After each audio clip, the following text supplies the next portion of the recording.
네, 반갑습니다. 저는 이번에 한국 현대사와 기독교라는 주제로 강의를 맡고 있는 강성호이고, 오늘 휴강이 돼서 오늘 원래 마지막 강의여야 되는데 오늘 6주차 강의가 되어버렸습니다. 그래서 원래 오늘 마지막 강의는 민주화로 이제 끝나는 건데, 이제 아신 분 아시겠지만 보강 때 선거랑 개헌과 관련된 기독교의 역사 이런 거를 좀 다룰 예정이고요.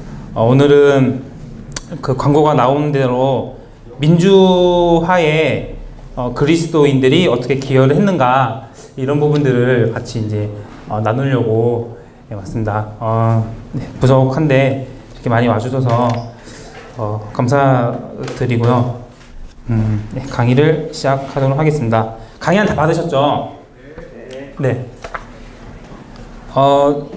원래 이제 그 홍보 나갈 때는 이제 민주화 이렇게 단편적으로 나갔는데, 제가 사실은 좋아하는 뭐 제목이랄까?는 이제 저항하는 그리스도인이라는 주제, 이런 표현을 좀 좋아하게 되었습니다. 그래서 오늘도 저항하는 그리스도인이라는 주제로 강의안을 이제 작성을 했었고요. 사실은 제가 오늘 PPT로 준비를 이제 하려고 했는데, 제가 이제 게을러서 강의안만 쓰는데도 막 꼬박 새벽에 이게 완성이 돼서 PPT를 도저히 준비를 못 해가지고, 네, 다음에 혹시나 다음에 기회가 생기면 PPT. 그래서 제가 이제 강의안이 원래 이런 안에 사진 자료 같은 게 없으면 한 3, 4페이지 정도 되는데, 오늘은 한 7페이지로 됐습니다. 그래서 PPT 대신에 강의에는 첨부된 자료로 같이 진행을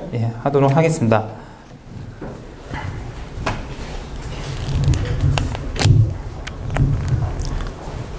네, 오늘은 저항하는.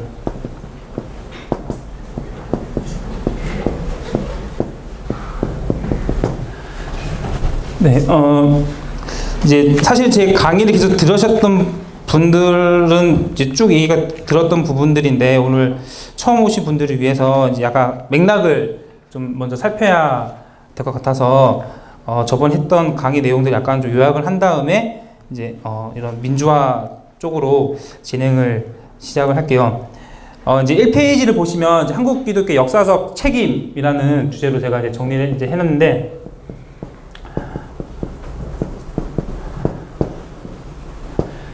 이제 크게 제가 볼 때는 한국 기독교의 역사에서 식민지 시기, 그리고 이제 해방 이후, 주로 이제 한 48년부터 한 1960년 이 시기까지 해서 이제 한국 기독교 역사 관련해서 이제 여러 가지 문제점들이 나타났었고, 또 그런 문제점들이 지금까지도 어떤 공적 담론 속에서 이제 구체적이고 깊이 있게 논의되지 못하고 있는 현실입니다. 그래서 사실은 요즘 한국 교회가 왜 이렇게 되었을까라는 질문을 던졌을 때, 뭐 이제 여러 가지 진단들, 뭐 가나안 성도, 아르뱅주의라든지 아니면 뭐 공공신학, 이런 여러 가지 담론들이 나오면서 진단과 대안들을 이제 지금 나오고 있는데, 제가 볼 때는 이제 역사 속에 축적된 여러 가지 그런 어떤 상처들, 그런 것들이 이제 제때 치료를 받고 해야 되는데, 그게 오히려 이제 골마서 지금 그게 이제 한꺼번에 그게 집약적으로 터진 그런 시기를 우리가 보내고 있는 건 아닌가라는 생각을 많이 가지고 있고요. 사실 제가 이제 집에 그 옛날 기독교 신문들을 교단별로 가지고 있어요. 뭐 기독공보, 기독신보, 교회연합신문, 크리스찬신문, 이런 이게 좀 자료를 보면서 하고 있는데, 사실은 지금 여러 가지 대표 이제 발생되고 있는 문제들이 사실은 이제 그런 논의들 있잖아요. 뭐 요즘 말세다라든지 아니면 한국교회 위기다, 이제 이런 이야기들을 지금 심심치 않게 나오고 있는데, 제가 자료를 볼 때는 그 정도의 차이는 있지만 항상 그런 문제들이 이제 없지는 않았다. 항상 이게 반복이 되었던 문제들인데, 다만 지금은 어떤 언론이 이제 발달이 되고, 특히 SNS 이런 부분들이 이제 새로운 매체가 생기다 보니까 그런 이제 감추어진 문제들이 좀 더 이렇게 공개된 장 안에서 논의가 같이 되다 보니까 이제 이게 마치 어떤 한국교회 말세처럼 이렇게 이미지가 굳어져 가는 부분들이 있는데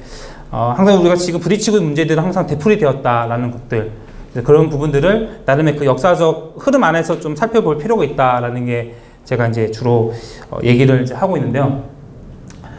제가 이제 첫 번째 강의 때 한번 말했는데, 식민지 시기 때 저희가 이제 주로 이때 문제를 얘기를 했을 때 보통 신사 참배로 많이 이렇게 언급을 많이 하는데, 제가 볼 때는 이제 한 두세 가지 어떤 한계점들이 있습니다. 왜냐면 그 한국 교회 친일 협력의 부분들은 이제 신사 참배뿐만 있었던 게 아니라 뭐 동방요배라든지 한국 시민 서사의 재창이라든지 아니면 신도 침례, 이제 다양한 어떤 이 천황을 이렇게 내선일치의 이데올로기를 이제 이렇게 내며 수용하는 다양한 어떤 종교 의식들을 많이 이제 거쳤었는데, 근데 지금은 이제 이게 해방 이후에 어떤 친일 협력 문제를 다룰 때 항상 이제 신자 참배 문제로만 그 문제가 언급이 되는 것들. 그래서 오히려 다양하게 베풀었던 다른 문제들이 은폐되어지는 측면들이 이제 있다라는 거, 이제 그런 것도 한번 짚었고요.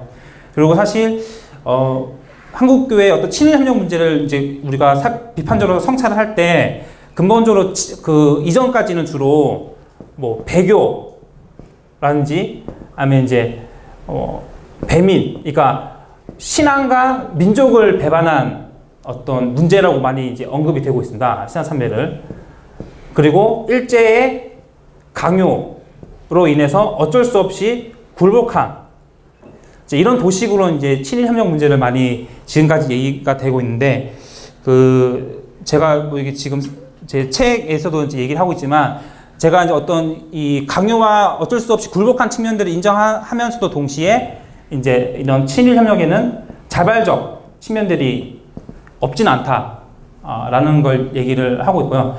그리고 이제 왜 자발적으로 했냐라고 했을 때는 가장 명확한 거는 이 제도적 기독교, 제도화된 교회를 지키기 위해서 이제 그걸 자발적으로 선택한 측면들이 있습니다. 예를 들면 경남노회 대표 목사님이 김길창 목사님이라고, 이제 해방 이후에 고신교회가 분립됐을 때 그 반대편에서 가장 앞장섰던 대표적인 이 경남 지역의 친일 목사인데, 이제 그 어떤 한 선교사의 편지 비밀 보고서에 의하면 이 사람은 일제 밀정 역할을 했었다라는 보고 내용도 있을 정도로 이제 이게 친일 협력의 내용들이 아주 다채롭다라는 거죠. 그리고 이제 가장 중요한 문제는 이 친일 협력의 가장 큰 근본적인 우리가 문제를 짚어봐야 되는 게, 결국은 이거는 이제 친일 전쟁, 이 전쟁에 대한 협력이었다라는 측면들을 우리가 이해할 필요가 있습니다. 그러니까 이제 만약에 장로교회를 한해서 봤을 때 38년 9월에 장로교회가 총회 차원에서 신사참배를 결의를 했지만, 사실은 그 이전부터 그 일본 제국주의 중일 전쟁을 협력했던 다양한 사업들을 총회와 노회 차원에서 이미 시작을 하고 있었던 상태였어요. 그러다가 38년 9월 총회 때 그 신사참배를 가결함으로써 그걸 이제 어떤 친일 협력의 공식화를 했을 뿐이지, 그 공식화가 절대 스타트라고 볼 수는 없습니다. 그 전에 있었던 수많은 전쟁 협력들을 공식화했던 하나의 행사였을 뿐이다라는 걸 우리가 좀 새롭게 인지할 필요가 있다라는 게 저의 하고 싶은 이야기. 그래서 이제 한국교회가 침략 전쟁을 협력을 하면서 이제 어떤 부분들이 변화가 되냐면, 이제 군사주의 논리들을 이제 내면화하는 측면들이 있습니다. 예를 들면 총회에서 각 지역 노회에 얼마씩 그 돈을 걷어라 이렇게 공문을 내려오면, 또 그 노회장이 그 공문을 근거로 각 개 교회에 뭐 얼마씩 또 이렇게 헌금을 거두는 거죠. 이제 그런 상하 복종의 방식으로 이제 군수 물품을 마련한 자금을 모아서 바친다든지, 아니면 이제 교회 종이나 여러 가지 그런 물품들을 이제 총알이나 전투기 이런 걸로 이제 사용할 수 있게 바친다든지 하는, 그러니까 이 기독교 자체가 하나의 군수 물품화가 되는 그런 측면들이 있습니다. 그리고 이제 그런 신야 전쟁에 대한 협력을 통해서 가장 또 바뀐 풍조 중에 하나가 이제 구약 성경에 대한 경시, 가 됐습니다. 그 안병무 박사님의 뭐 자서전이라든지 이런 걸 좀 읽어보면 이제 식민지 시대 때 특히 그 성탄절날 선극을 할 때 지금은 우리가 동방박사 이런 주제로 선극을 준비하고 진행을 하잖아요. 근데 일제시대 때 선극을 준비했던 사례를 보면 이게 성탄절날임에도 불구하고 그 출애굽기 모세의 이야기를 성탄절의 선극 주제로 많이 했었다고 얘기를 합니다. 그러니까 사실 모세의 이야기라는 거는 그 이집트라는 제국주의 지배로부터 이제 이스라엘 민족들이 이제 해방되는 탈식민되는 어떤 그런 서사를 다루고 있는 텍스트잖아요. 그러니까 그런 텍스트를 다룸으로써 어떤 자기 어떤 민족적 억압과 그런 독립에 대한 열망들을 이제 구약 성경을 통해서 많이 이제 표출을 많이 했었다고 합니다. 그래서 그는 이제 그런 기록들이 적지 않게 이제 곳곳에 나오고 있는데 그런 부분들을 이제 일제가 이제 포착을 하고 이제 한 중일전 30년대 말부터 40년대 때는 이 구약 성경을 폐지를 하거나 아니면 이제 그 대체할 만한 해석본을 새롭게 정립해 나가는 그런 정책들을 시행하게 됩니다. 그렇기 때문에 뭐 저번에 한번 말씀했지만 어떤 그 한인장신대 구약 성서 전공하시는 교수님이 계시는데 그분 논문에 의하면 우리는 지금 보통 성경을 부를 때 신구약이라고 많이 익숙한 용어로 쓰고 있는데 일제시대 때만 해도 그냥 구신약이라고 이렇게 호칭을 부르는 게 되게 일반화됐다고 얘기를 합니다. 뭐 약간 좀 이건 카더라 수준의 이야기이긴 한데 이제 이 식민지 시기를 거쳐서 이 성서를 부르는 명칭 자체도 이제 구신약에서 신구약으로 이렇게 바뀔 정도로 어떤 이 구약 경시에 대한 그런 어떤 분위기, 정책들이 이제 한국 교회 안에 깊숙이 내면화가 됩니다. 그리고 이제 우리가 대표적인 친일파 감리교 신자 윤치호 같은 경우에도 그 윤치호 일기를 읽어보면 아모스서를 비판하는 내용도 있어요. 아모스서는 잘 아시겠지만 북이스라엘 선지자 아모스가 이제 북이스라엘 어떤 부정부패, 빈부격차 이런 부분을 아주 신랄하게 비판하는 텍스트잖아요. 근데 그거를 윤치호는 엄청나게 이제 비판을 합니다. 나는 이 아모스서가 하나님이 이 계시한 말씀을 인정할 수 없다 이런 식으로 이제 얘기를 하는 내용들이 있어요. 그러니까 그런 걸 봤을 때는 어떤 이런 파시즘 이데올로기를 기독교에 내면화했을 때 구약 성서의 어떤 저항적 메시지를 거세시키는 방향으로 이제 흘러간다라는 거를 이렇게 좀 알 수가 있습니다. 뭐 독일 나치 교회에 협력했던 독일 교회도 비슷한 사례들이 발견되기도 하고요. 그리고 이제 마지막으로 이 식민지 시기 때 반공주의가 이제 시작이 됩니다. 이제 1920년대 때. 뭐 이제 그런 구체적인 부분들은 저번에 다 얘기를 했기 때문에 아무튼 이제 언급하는 수준으로만 말씀을 드릴게요. 그래서 식민지 시기 때는 어떤 제도적 기독교로의 재편, 그래서 이제 이 교회론에 대한 질문들을 이제 근본적으로 한번 물어봐야 되는 게 있다는 거죠. 왜냐하면 제가 한번 얘기했지만 제가 사실 교회 일반 역사학의 입장에서 이제 교회사를 공부를 하고 있는데 이 교회사에 대한 고민을 결국은 이 교회론에 대한 질문으로 많이 이어지는 경우가 생기더라고요.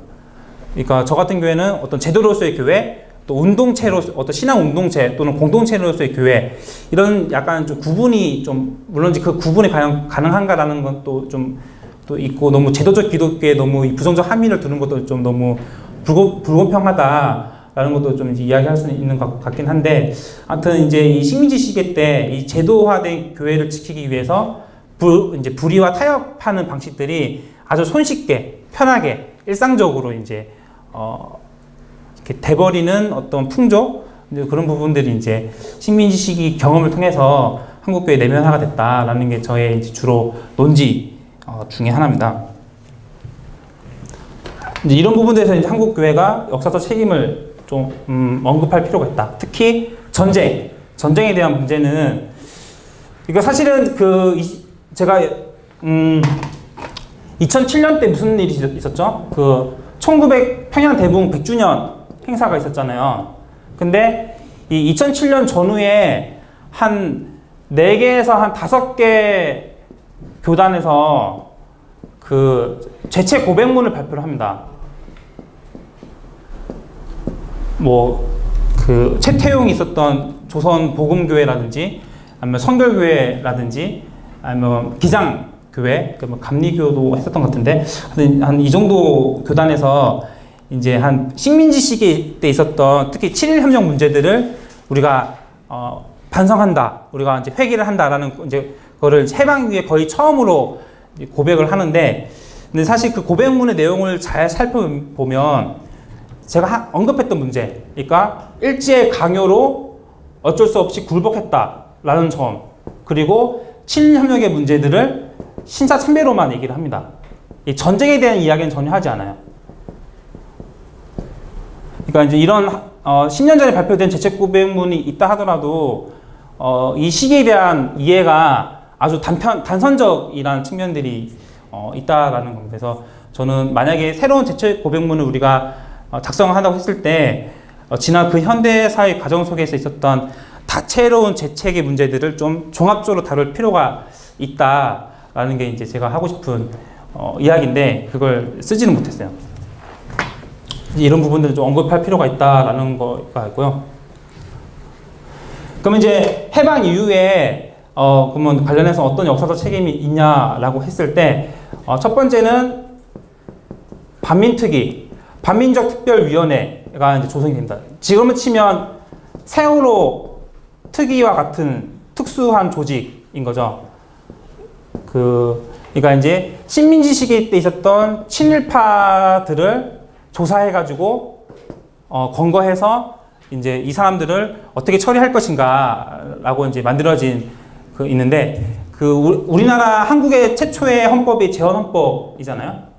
그 재헌헌법 101조 항을 보면 그 해방 이전에 지었던 반민족적 그 친일파들을 처벌할 수 있는 특수한 법을 만들 수 있다라는 조항을 재헌헌법 때 제정을 합니다. 그래서 이 101조 조항을 근거로 해서 반민특위가 이제 만들어져서 친일파들을 이제 대거 검거해가 조사하고 이제 그래서 몇천 명이 그래서 조사 대상이 돼서 체포가 되고 이제 그럽니다. 근데 이제 그 당시 이 반민특위 활동 사항을 다룬 신문들을 잘 이렇게 검색해서 살펴보면 여러분 혹시 뭐 집에 가서도 네이버 뉴스 라이브러리라고 검색을 하시면 동아일보나 조선일보를 식민지 시기 때부터 90년대까지 어떤 키워드만 딱 검색창에 넣으면 바로 기사가 뜨거든요. 그래서 사실은 그걸로도 되게 손쉽게 어떤 역사의 단편적인 사건들을 좀 찾아볼 수가 있는데,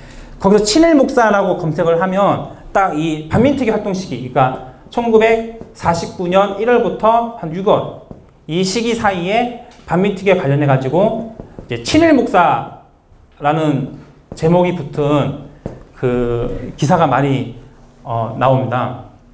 그 중에 대표적인 분들을 보면 이제 전필순 목사님이 계시고, 사실 아까 제가 아는 지인을 만나고 왔는데 그 지인이 만약에 제가 나중에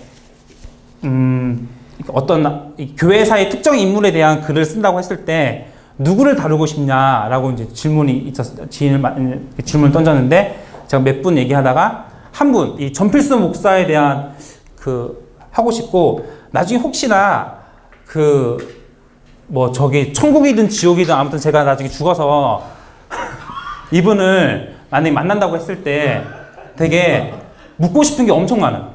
정말. 왜냐면 이분은 혹시 종로 5가의 연동교회 아시죠? 그 종로 기독교 회관 앞에 있는 거기 3대 담임 목사거든요. 개일, 함태영 다음에 3대 담임 목사님인데, 이분이 43년도에 일본 기독교 혁신교단이라고 장로회 경기노회랑 감리교가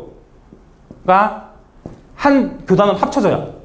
잠깐 합쳐진 적이 있는데, 이때 대표를 맡는데, 이 대표를 맡으면서 가장 대표적으로 했던 정책 중에 하나가 아까 말했던 구약 성경 폐지를 앞장섭니다, 이 사람이. 그리고 그 이후에도 다양한 활동들을 많이 해요. 근데 이분이 해방 이후에 어떻게 되냐면 장로교 경기노회 노회장을 5년 동안 연임을 하고 장로교 총회장을 총회장을 1957년도에 이렇게 맡게 됩니다. 한겨제 목사님 다음으로. 가지고 이때 미국에 건너가서 미국 장로교회랑 막 이제 유대 관계를 이렇게 선포하죠. 우리는 하나 뭐 이런 식으로. 이런 분이죠. 그러니까 제가 볼 땐 말이 안 되는 거예요. 이 구약 성경을 폐지할 정도로 친일 혁명에 앞장섰던 분인데 해방 이후에는 버젓이 오히려 교권을 장악해서 지금은 그래가지고 뭐 그 보면 이 반민특위 당시에는 신문을 보면 이 전필스 목사가 친일 목사로 거론이 되는데 이분이 1977년에 돌아가시거든요. 그럼 이때는 신문에 독립운동가로 호칭이 바뀌어요. 뭐 이런 식으로 이제 기억이 뭐 아예 안 한 건 아닌데 전 생애를 거의 이렇게 살았죠. 근데 이제 인식이 이렇게 바뀌는 걸 알 수가 있습니다. 이런 분들이라든가. 그리고 이제 감리교회 같은 교회는 양주사 목사님 같은 교회도 대표적으로 이런 침략 전쟁에 협력해가지고 반민특위에 건거됐던 대표적인 목사님이기도 하고, 또 이제 정춘수 목사님이라고 이분 감리교인데 이분은 해방 이후에 반민특위 건거가 되고 나서 되게 많이 쪽팔렸나 봐요. 그래가지고 아주 화제가 되었는데 그 이유가 뭐냐면 나중에 이 반민특위 건거돼서 석방되고 난 다음에 천주교 신자로 개종을 합니다. 그래서 이제 그 감리교 쪽에서 인터뷰를 해요. 왜 개종을 했냐. 그러면 뭐 이런저런 얘기를 하는데 그냥 요약을 하면 쪽팔려서 이런 식으로 이제 얘기를 이제 합니다. 그래서 어떤 다양한 그 당시 그 어떤 교권의 핵심이 있었던 분들이 다 반민특위에 이제 건거가 되죠. 근데 잘 아시다시피 이승만 정권이 이 경찰을 동원해가지고 이 반민특위를 와해시킵니다. 이제 그러면서 이제 한 20-30년 동안 이제 친일파 문제를 거론할 수 없는 어떤 사회적 분위기가 그때부터 형성이 되기 시작했고, 그리고 이제 어떤 이 친일파 출신의 엘리트들이 이제 지배 세력의 어떤 핵심들을 이제 차지하게 되는, 그래서 각 분야별로 차지하게 됩니다. 근데 제가 지금 어떤 분들은 이제 신사 참배 체제라고 해서 그 한국교회 모든 문제들을 이 친일파 문제로만 환원시켜서 원인 진단하는 어떤 일정의 흐름들이 있는데, 근데 저는 동시에 이런 어떤 환원주의는 또 이렇게 맞지 않다라고 생각을 합니다. 물론 이제 그 한국교회의 어떤 주요 모순에 이 친일파 문제는 있지만 모든 문제가 친일파로만 거론될 수는 없다. 각 시대별로의 그 어떤 독특한 그 시대별 흐름에 대한 이해가 각자 있어야 된다라는 게 있습니다. 그래서 아무튼 이승만 정권에 대한 어떤 이 과거사 청산에 대한 기회가 생겼지만 결국은 그게 와해가 되면서 어떤 반공 규율 사회로서의 어떤 기본적 체제가 이제 구축이 되기 시작을 합니다. 이제 그러면서 이제 형성이 된 게 어떤 유사 기독교 체제 또는 뭐 요즘 유행하는 거죠. 크리스텐덤.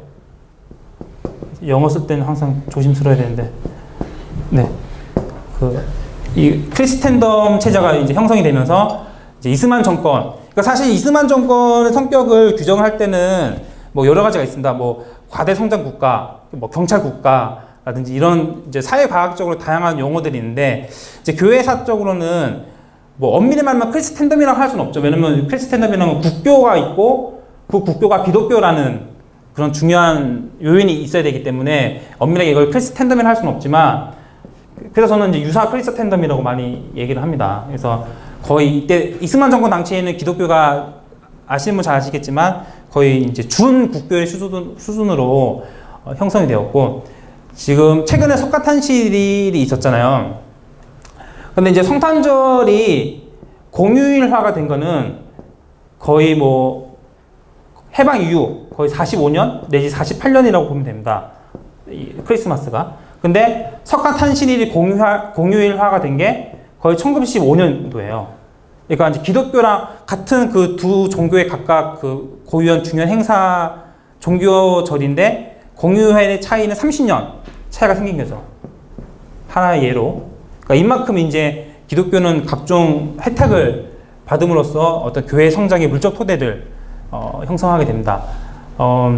저번 주 때 말씀드렸습니다만 저기 광화문 사거리에 있는 감리교 회관 같은 경우에는 그 땅을 감리교가 50년대 중후반에 그 땅을 이제 차지하게 되는데, 그 땅을 차지하게 된 배경이 당시 이승만의 오른팔이 이기붕이었거든요.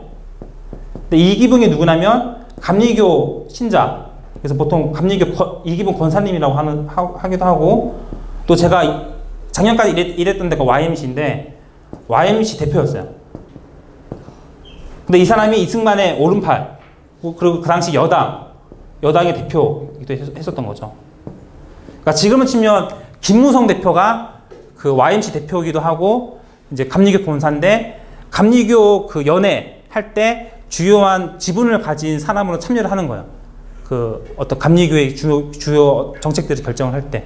이제 그런 사람입니다. 그래서 감리교가 이기붕을 통해 가지고 감리교 지금 회관 땅을 뭐 차지를 한다거나, 아니면 지금 이사를 했습니다만 YMC 회관 같은 경우에도 그 회관 재건 위원장이 이승만, 그리고 그 당시 서울시장이었던 허정, 이런 사람들이 이제 YMC 그 회관 재건할 때 주요한 그 임원으로 참여하는 등 각종 혜택을 많이 받게 됩니다. 그래서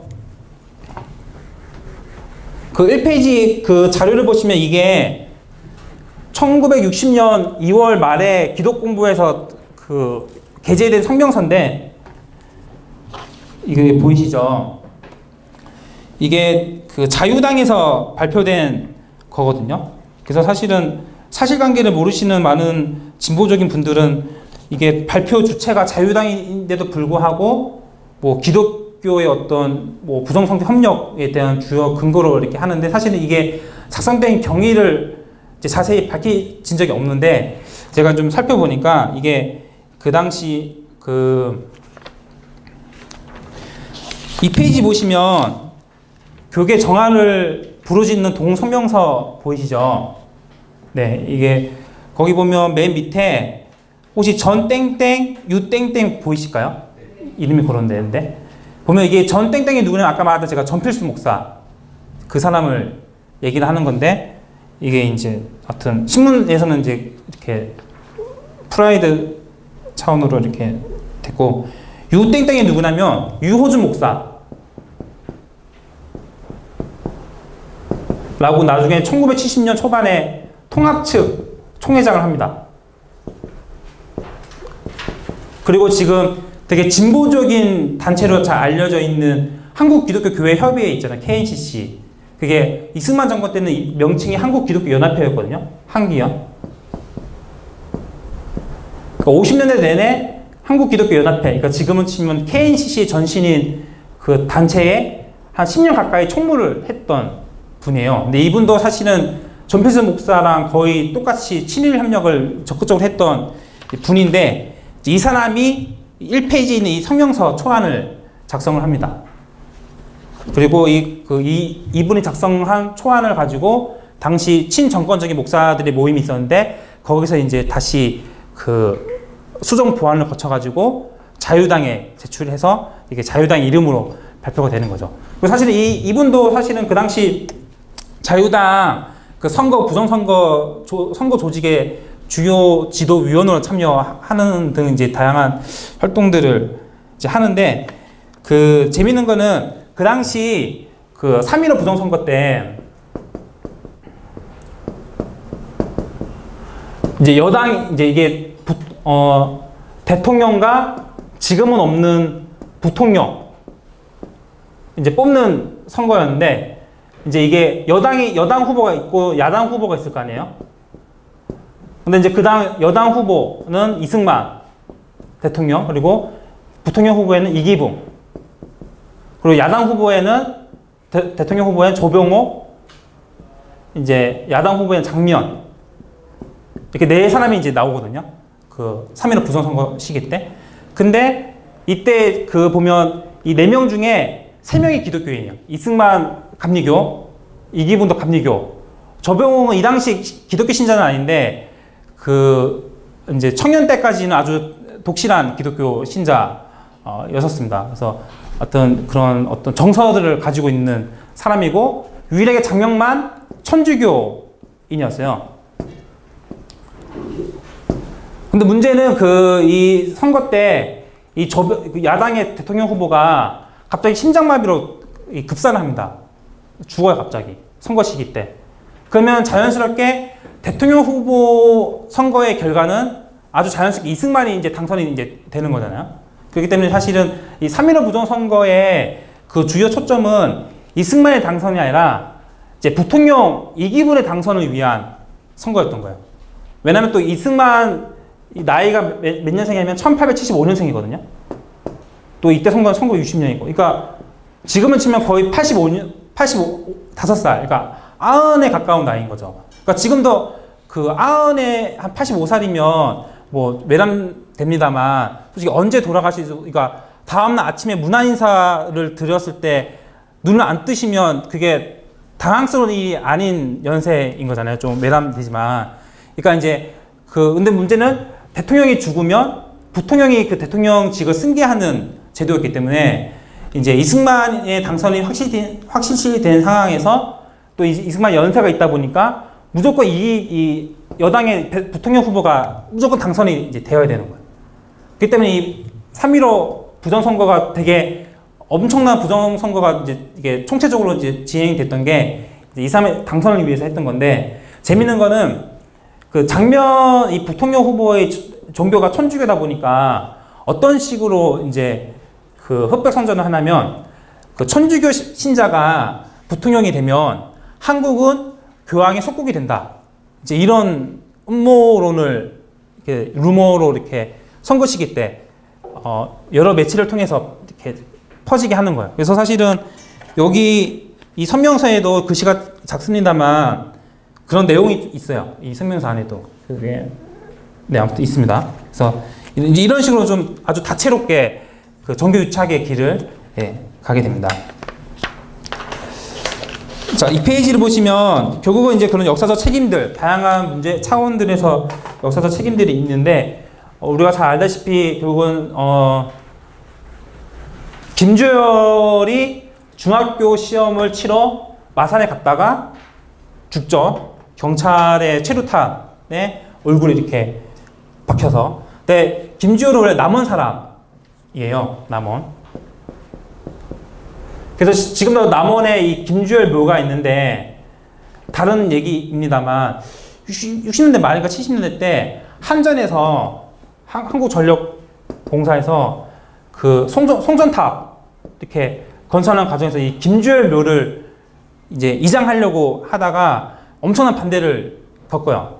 이거 뭐 민주화 운동의 열사의 무덤을 어떻게 침범하느냐라는 식으로 이제 어떤 이 뭐 한전의 횡포를 또 알 수 있는 사례긴 한데, 이제 김주열이 중학교 시험을 치러 마산에 갔다가 이제 죽고 그 사실이 마산에서 알려지면서 점점 이 어떤 분노의 감정들이 전국적으로 확산이 되기 시작합니다. 그래서 결국은 그게 4월 18일 날 고대 학생들이 데모하러 갔다가 정치 깡패들한테 습격을 당하고 또 그 사실이 알려지면서 이제 4월 19일 우리가 잘 아는 4월 혁명으로 이렇게 진행이 돼서 결국 이승만이, 보통 어르신들은 이승만이 물러났다라는 표현을 하야라고 하는데, 이건 좀 잘못된 게, 하야라는 거는 자기가 자발적으로 그 권력의 직을 내려놓고 이렇게 이제 나온다는 의미인 건데, 사실 이승만은 스스로 자신에서 대통령직을 포기한 게 아니거든요. 그렇기 때문에 사실 이승만 하야라고 부르는 거는 조금 엄밀하게 맞지는 않습니다. 그냥 이승만 사퇴, 대통령 사퇴 이런 식으로 이제 표현을 해야 되는데, 워낙 이제 그런 옛날 어르신들 표현이 너무 굳어져가지고 지금도 그런 표현들이 되게 일반화가 되고 있는데, 아무튼 이제 이승만이 결국은 여러 가지 종합적인 요인을 거쳐서 이제 물러나게 되죠. 이제 그러면서 이제 4월 혁명이 결국은 1년 안 돼서 1년 가까이 이제 진행이 되는데, 제가 볼 때는 4월 혁명에 대한 이해는 다양합니다. 그리고 한 80년대부터 민중사학 이런 논의들이 막 발달하면서 4.19에 대한 이제 재인식도 있었고, 또 이제 저는 항상 문서로만 아는 거지만 광주 5.18이 있기 전만 해도 이 4.19 자체가 하나의 어떤 저항 담론으로서 항상 기억되고 이제 소환이 이제 되었었던 20년 가까이 저항의 어떤 이 논리 정당성을 제공하는 역사적 사건으로. 근데 이제 4월 혁명은 어떻게 이해할 것인가라는 건데, 제가 이해하는 거는 반민특위 다음으로 그 두 번째 과거사 청산이 이루어진 시기라고 저는 생각을 많이 합니다. 왜냐하면 첫 번째 그 김구 암살에 대한 진상 규명 운동이 4월 혁명 시기 때 이제 생겨나요. 보통 우리가 안두이로 많이 이제 기억하고 있는 김구 암살에 대한 그런 부분들. 그리고 두 번째로는 그 항우전쟁 시기 때 있었던 그 민간인 학살. 그러니까 이제 그 유족회 운동이 이제 활발해지는 거죠. 억울하게 돌아가신 그 전쟁 시기 때. 저는 지금 전남 순천에서 왔는데, 제가 살고 있는 순천은 잘 아시다시피 요순 사건의 그 상처를 가지고 있는 고향입니다. 뭐 제 고향은 아니지만. 근데 이제 여기에도 언급했고 한데, 그 이 여수 사건 때 그 사람을 아주 잔혹하게 죽였던 분이 이제 계시는데, 그분이 나중에는 그 교회 집사님으로 바뀐다든지 이런 부분들도 이제 연루가 되어 있고요. 어떤 이제 민간 학살에 관련된 유족회 운동. 그리고 두 번째는 그 반민특위가 반민족 행위자잖아요. 근데 4월 혁명 때는 반민주 행위자에 대한 조사와 검거가 생깁니다. 그러니까 쉽게 말하면 이승만 정권에 협력했던, 독재 정권에 협력했던 사람들을 조사해가지고 검거해서 이제 그 사람들을 공민권, 그러니까 시민권을 박탈할 것인가 안 할 것인가 이런 이제 심사들이 있었던 거죠. 근데 이제 이 모든 어떤 과거사 청산의 이 흐름들이 결국은 5.16 쿠데타로 좌절이 됩니다.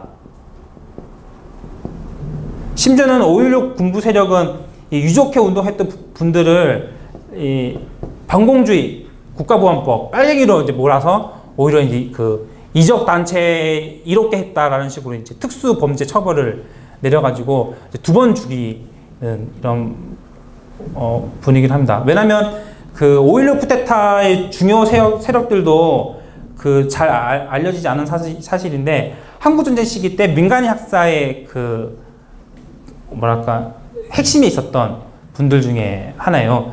예를 들면 그 5.16 쿠데타에는 크게 4개 부대가 참여를 하는데, 그 중에 하나가 해병대가 참여를 하거든요. 그리고 사실 다른 부대는 5.16 쿠데타 당시에 뭐 여러 가지 이유로 막 서울 진입을 못하고 있었는데, 해병대가 제일 먼저 서울 진입을 해가지고 5.16 쿠데타를 성공시켰던 1등 공신이었는데, 이 해병대 부대를 지휘했던 사람이 5.16 당시에 김윤군이라는 장군입니다. 윤군. 근데 이 사람이 누구냐면 80년대 때 영락교회 장로가 돼요.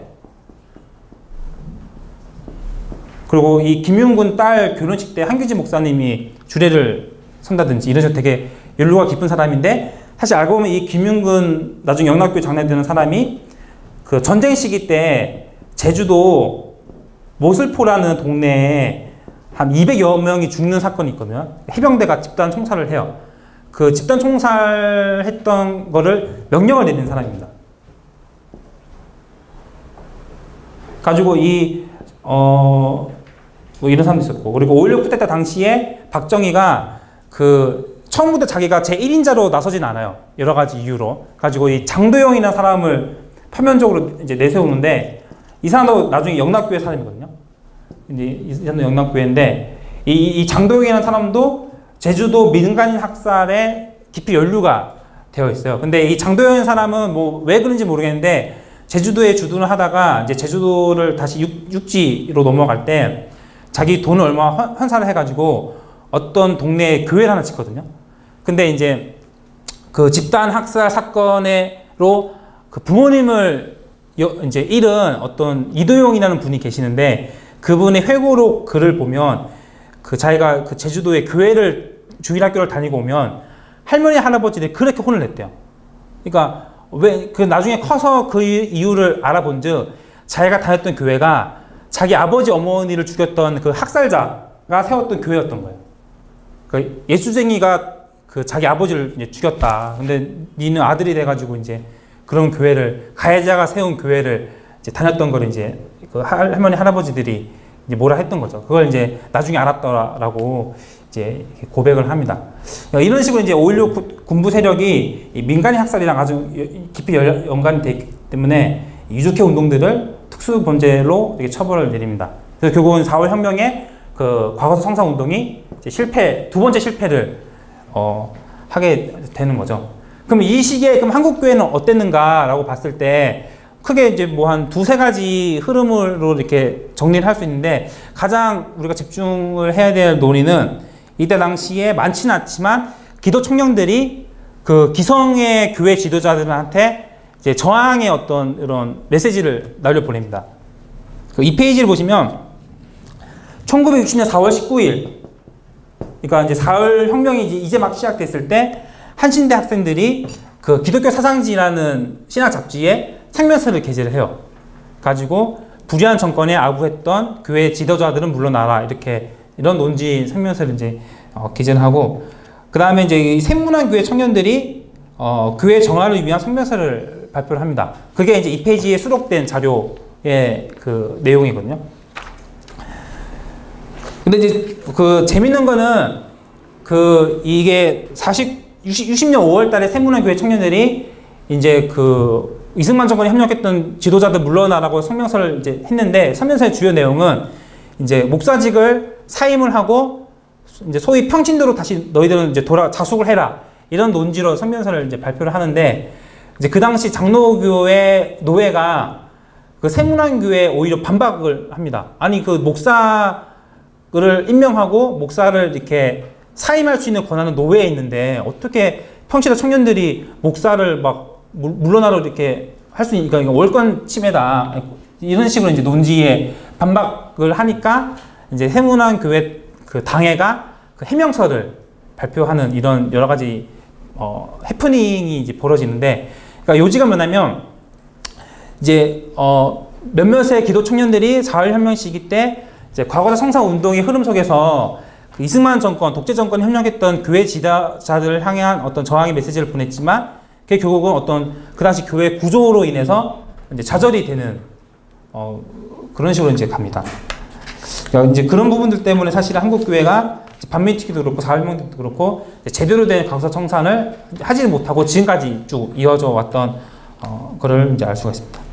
그 3페이지를 보시면 그러면 이제 본격적으로 저항하는 그리스도인에 대한 이야기인 건데, 그 제가 가끔씩 강의나 사석에서 그 이 60년대, 70, 80년대 활동했던 민주화 운동에 참여했던 기독교인들에 대한 이야기를 하다가 이제 사람들이 이제 인지를 못하는데, 사실은 이 민주화 운동에 참여한 기독교인들도 아주 그 철저한 반공주의자였어요.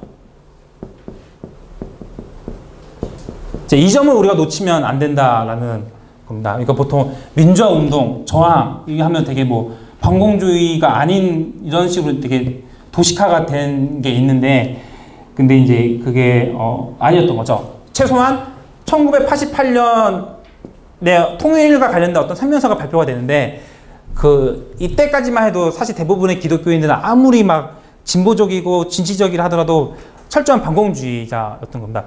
예를 들면 김재준 목사님 같은 경우에도 사실은 전쟁 이전에는 공산주의에 대해서 약간 좀 유화적인 입장이었는데, 전쟁을 겪고 나니까 이게 아닌 거예요. 막 인민군이 와가지고 민간인 죽이고 막 이 잔혹했던 경험들이 있으니까 돌아섭니다. 엄청난 반공주의자로.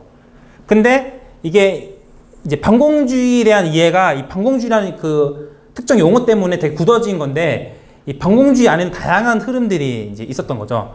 예를 들면 보수적 기독교인들, 또 보수적 인물들의 반공주의라는 거는 철저한 복종, 그게 특히 이제 독재 권력, 그러니까 독재 권력에 대한 복종을 통해서 우리가 반공을 해야 된다라는 입장인 거라면, 진보적 기독교인들의 반공주의라는 거는 이제 승복론이라는 건데, 그러니까 승복론이 뭐냐면 체제 경쟁이거든요. 체제 경제. 그러니까 남한과 북한이 누가 더 잘 사느냐, 그런 이제 경쟁을 통해서 결국 누가 이제 최후의 승자가 되는 사람이 상대방의 땅을 이제 먹는다, 뭐 이런 식의 이제 논리인 건데, 그 진보적인 사람들의 반공주의라는 거는 뭐냐면 민주주의를 수호함으로써 그 이 북한을 이긴다라는 논리인 거예요.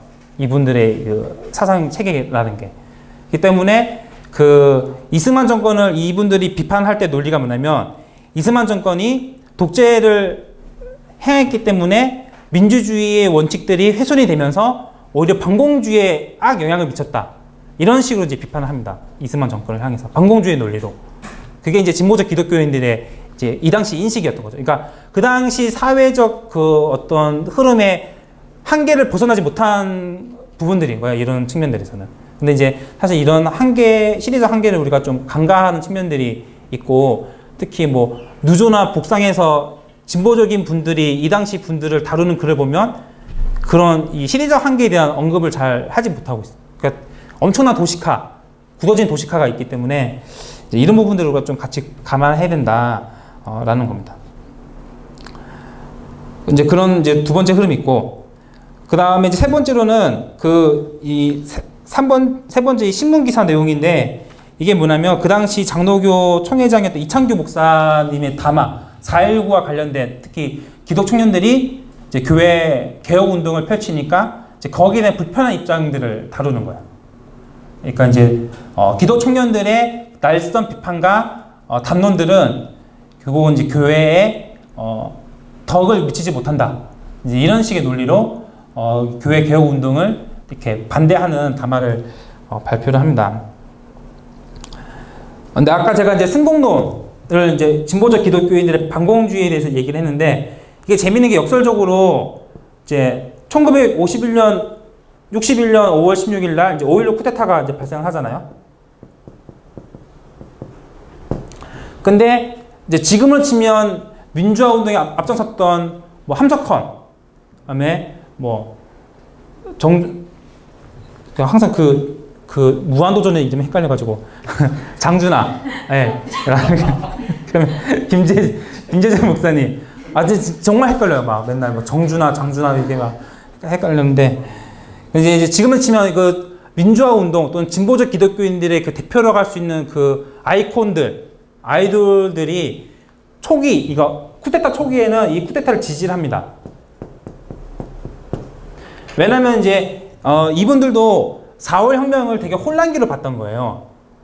그래서 사실은 4월 혁명에 대한 논쟁 중에 하나가 4월 혁명은 과연 혼란기였냐, 아니면 어떤 과도기였냐, 이런 이제 논쟁들이 있는데, 이제 4월 혁명을 혼란기로 규정을 하면 이게 5.16 쿠데타에 대한 정당화로 이어지는 거예요. 왜냐하면 이제 그 1년도 안 된 그 혼란한 시대에서 군부 세력이 등장해가지고 그 혼란을 이제 질서화시키고 안정화시켰다. 그리고 이제 5.16 군부 세력들도 사실은 그런 논리로 자기들을 설명을 하거든요.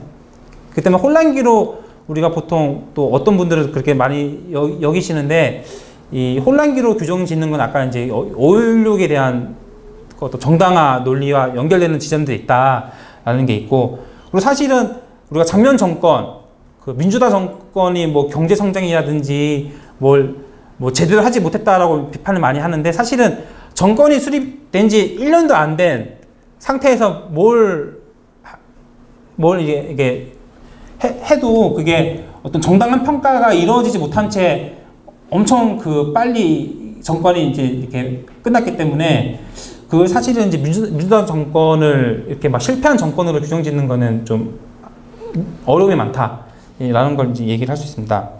아무튼 이제 이 진보적 기독교도 5.16 쿠데타 당시에는 이 쿠데타를 이제 지지를 해요. 이 승공론 입장에서. 그래가지고 이제 김재준 목사, 함석헌, 장준하 이분들도 그 군부 세력이 세운 재건국민본부라는 그 쿠데타 세력이 만든 그 임시 조직이 있는데, 거기 주요 위원으로 활동하기도 합니다. 그런 식으로 참여를 해요. 그리고 사실은 그 진보적 인사들이 박정희를 처음에 지지했던 이유 중에 하나가 뭐냐면, 잘 알다시피 박정희가 좌익 경력이 있잖아요. 그 여순 사건 전후로 박정희는 남조선 노동당의 그 하나의 세포 이제 소속이 된 사람인데, 여순 사건을 계기로 군부의 좌익 세력을 숙청하는 과정 속에서 박정희가 이제 체포가 됐는데, 박정희가 결국은 그 풀악치 역할을 합니다. 그러니까 자기가 알고 있는 정보를 다 제공을 하는 거죠. 가지고 이 사람이 이제 살아남아요. 그리고 이제 전향을 함으로써 이제 지금의 박정희로 이렇게 거듭나게 되는데, 그 사실은 이 박정희 좌익 경력이 여러 가지로 그 계력이었는데, 박정희 자신은 그 경력을 되게 숨기고 싶어 했어요.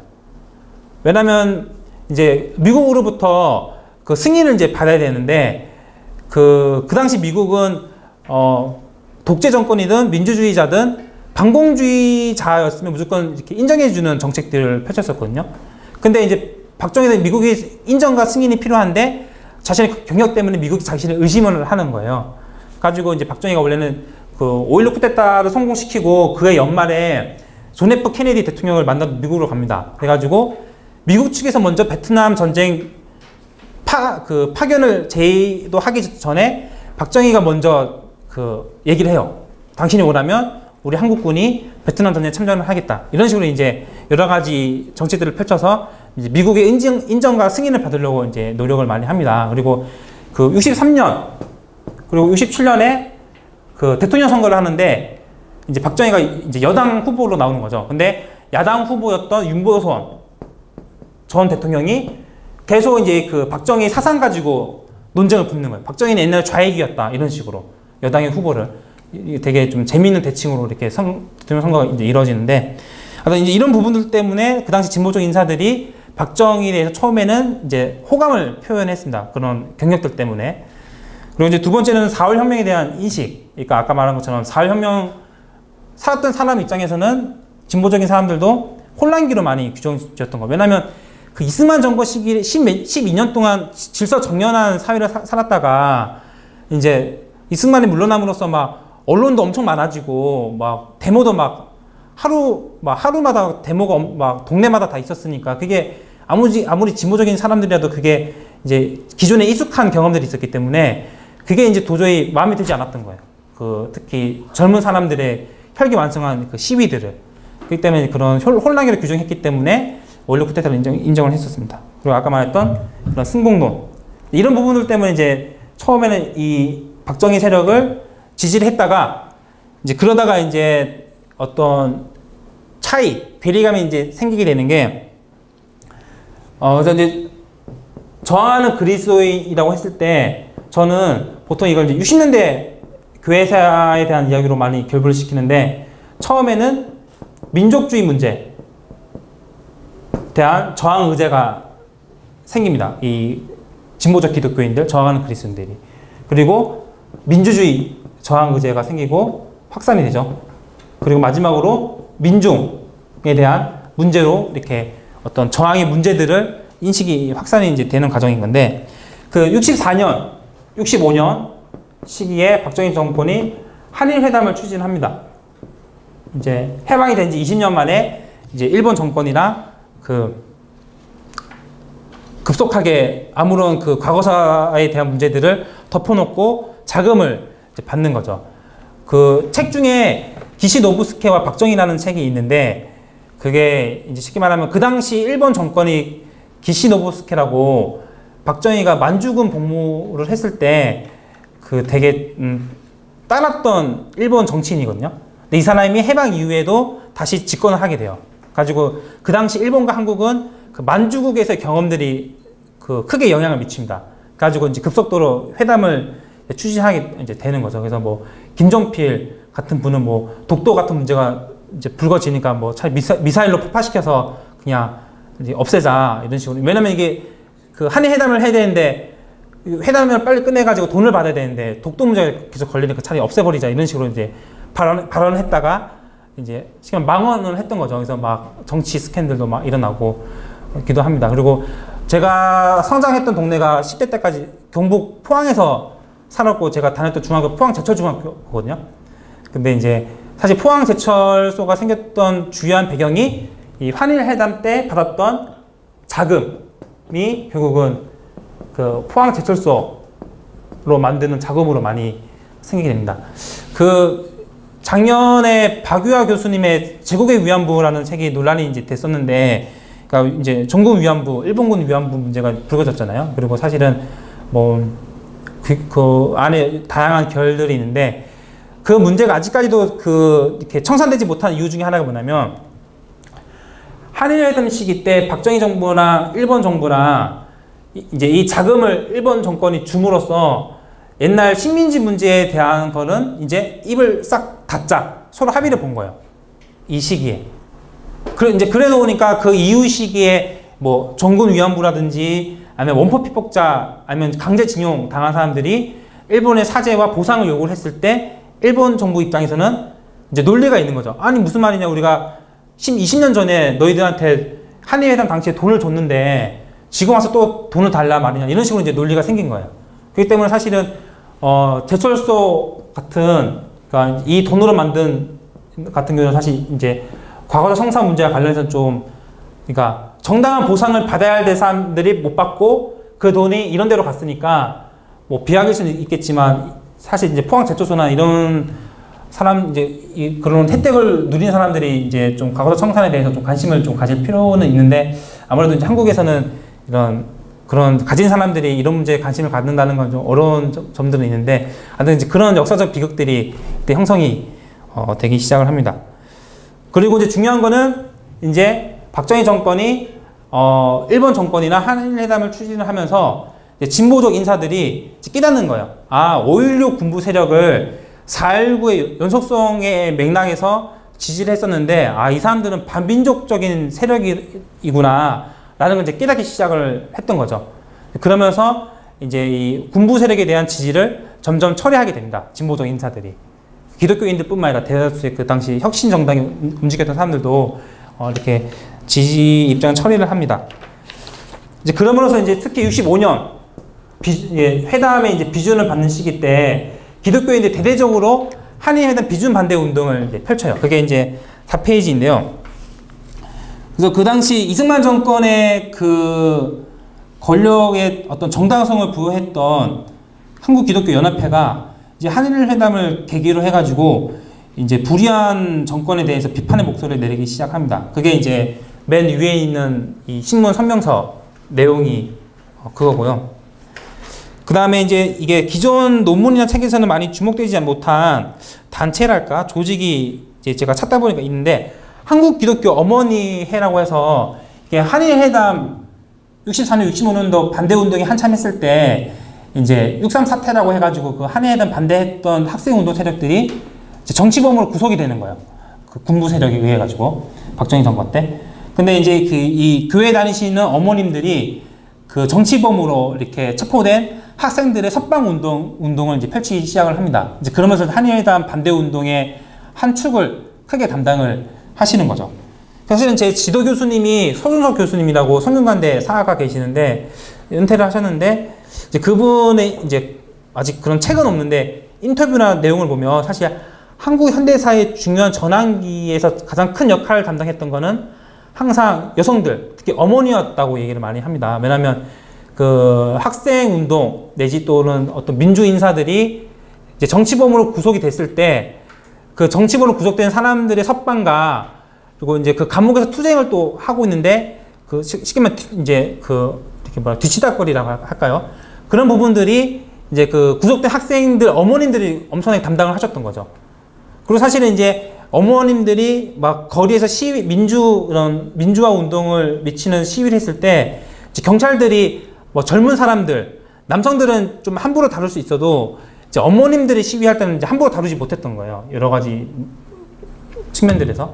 그렇기 때문에 이제 항상 그 민주화운동 과정 속에서 어머니들의 역할이 컸다라는 게 저희 지도 교수님이 그냥 오프 더 레코더로 이렇게 말씀하시는 주요 얘기 중에 하나인데, 이제 그런 측면에서 이 한일회담 시기 때도 한국기독교 어머니회라는 조직이 이제 임시적으로 생겨나가지고 이제 여러 가지 어떤 민주화 운동, 특히 민족주의 문제에 관련해서 참여를 이제 하시게 됩니다. 그래서 이제 그 밑에 두 번째 있는 두 자료는 그와 관련된 신문 기사고요. 특히 오른쪽에 있는 결의문 같은 경우에는 이 65년도에 한일회담 비준이 되는 것을 반대하는 내용을 다루고 있습니다. 이런 거 봤을 때는 이게 뭐랄까 기독교 여성들의 역할들이 적지 않았다라는 거고 있었고, 그리고 사실은 아까 제가 말한 그 윤보선, 그러니까 박정희랑 대통령 선거 때 붙었던 후보가 있는데, 이 사람이 이제 그 4월 혁명 시기 때 그 바지 사장 같이, 그러니까 무슨 말이냐면 이승만 다음으로 대통령이 되거든요.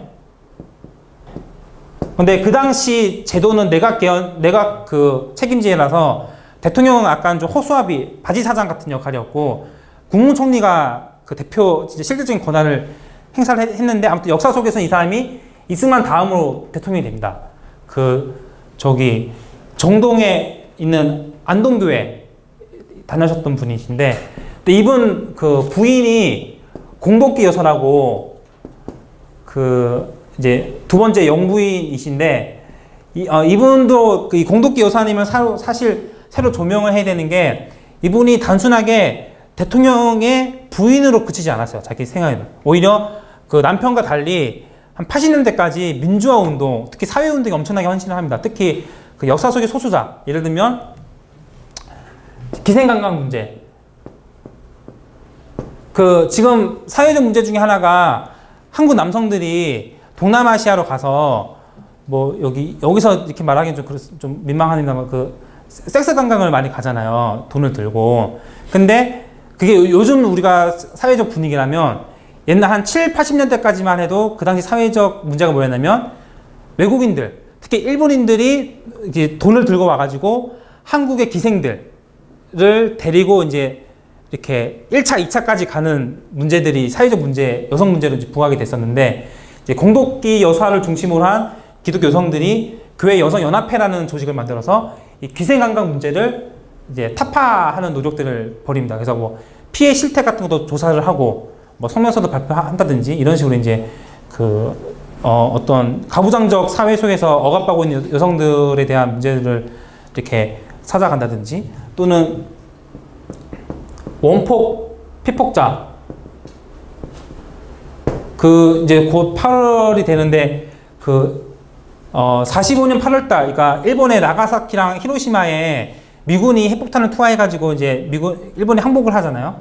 근데 이제 핵폭탄이 투하됐던 나가사키와 히로시마에 일본인들만 살았던 게 아니라 강제징용된 조선인들도 이제 적지 않았습니다. 특히 히로시마 같은 경우에는 경남 합천 사람들이 대다수를 거기 있었다고 하더라고요.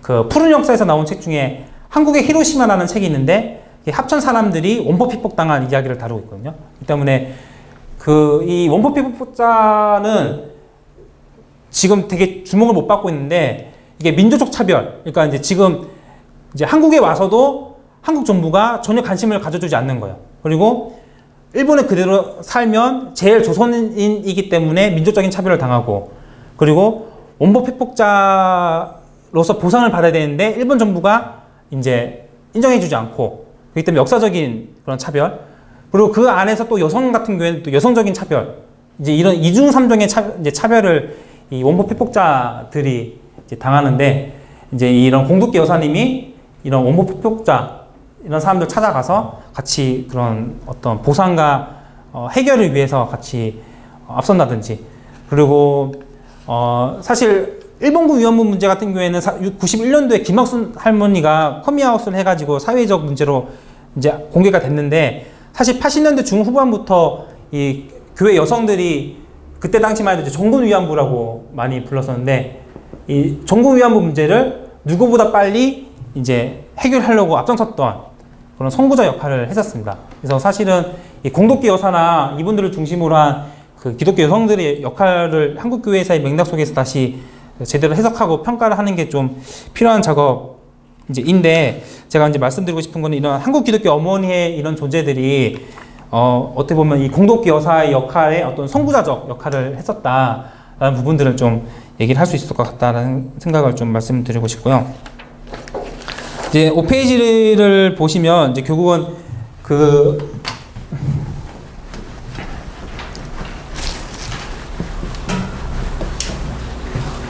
이제 민족주의 문제에서 이제 민족주의 문제로 저항의 의제들이 확산이 됩니다. 민족주의, 이게 65년도라고 하면 이제 민주주의로 우리가 어떤 거에 대해서 저항을 할 것인가 대한 것들이 이제 확산이 되는데 이제 이때가 이제 1960년대 시기잖아요. 저는 개인적으로 1960년대 교회사를 되게 좋아하는 게 1950년대 교회사는 잘 알려진 게 교회 분열로 잘 알려졌어요. 특히 장로교 같은 경우는 제가 나왔던 고신, 그리고 뭐 기장, 그리고 통합과 합동 이런 식으로 이제 나눠지는 역사, 그리고 뭐 박태선의 전도관, 아니면 이제 문선명의 통일교 같은 게 50년대 중반에 그러니까 신흥 종파들이 이제 생겨난다든지 이런 식으로 50년대는 잘 알려졌고, 그리고 1970년대 같은 경우에도 이제 유신 정권이 수립이 되면서 이제 독재와 민주화 이런 식의 어떤 구도, 대립 구도로서 교회에서에 대한 인식이 이제 잘 알려진 사례거든요. 근데 유독 그 사이에 있긴 60년대에 대한 교회사 이야기는 많이 주목을 못 받고 있는 그런 실정이라고 저는 이제 여겨지는데, 근데 사실 60년대를 파면 파헤칠수록 재밌는 게 그 한국 교회에서 전체 시기 중에 그 논쟁들이 가장 첨예하게 압축적으로 발생했던 시기가 60년대라고 저는 많이 생각을 이제 듭니다. 저번에 한번 강의 때도 얘기했는데, 예를 들면 토착화 신학에 대한 논쟁들이 63년도에 이제 있었고요. 그 다음에 이제 그 카톨릭이 제2차 바티칸 공의회라고 해서 이제 한 몇백 년 만에 이렇게 모여가지고 이제 우리 카톨릭이 이제 우리가 어떻게 갱신할 것인가 이런 이제 논의들을 해가지고 이제 어떻게 보면 새로운 논리들로 이렇게 무장해가지고 다시 나오는데, 그게 이제 그 카톨릭의 그 공의회가 65년도에 끝나거든요. 제2차 바티칸 공의회.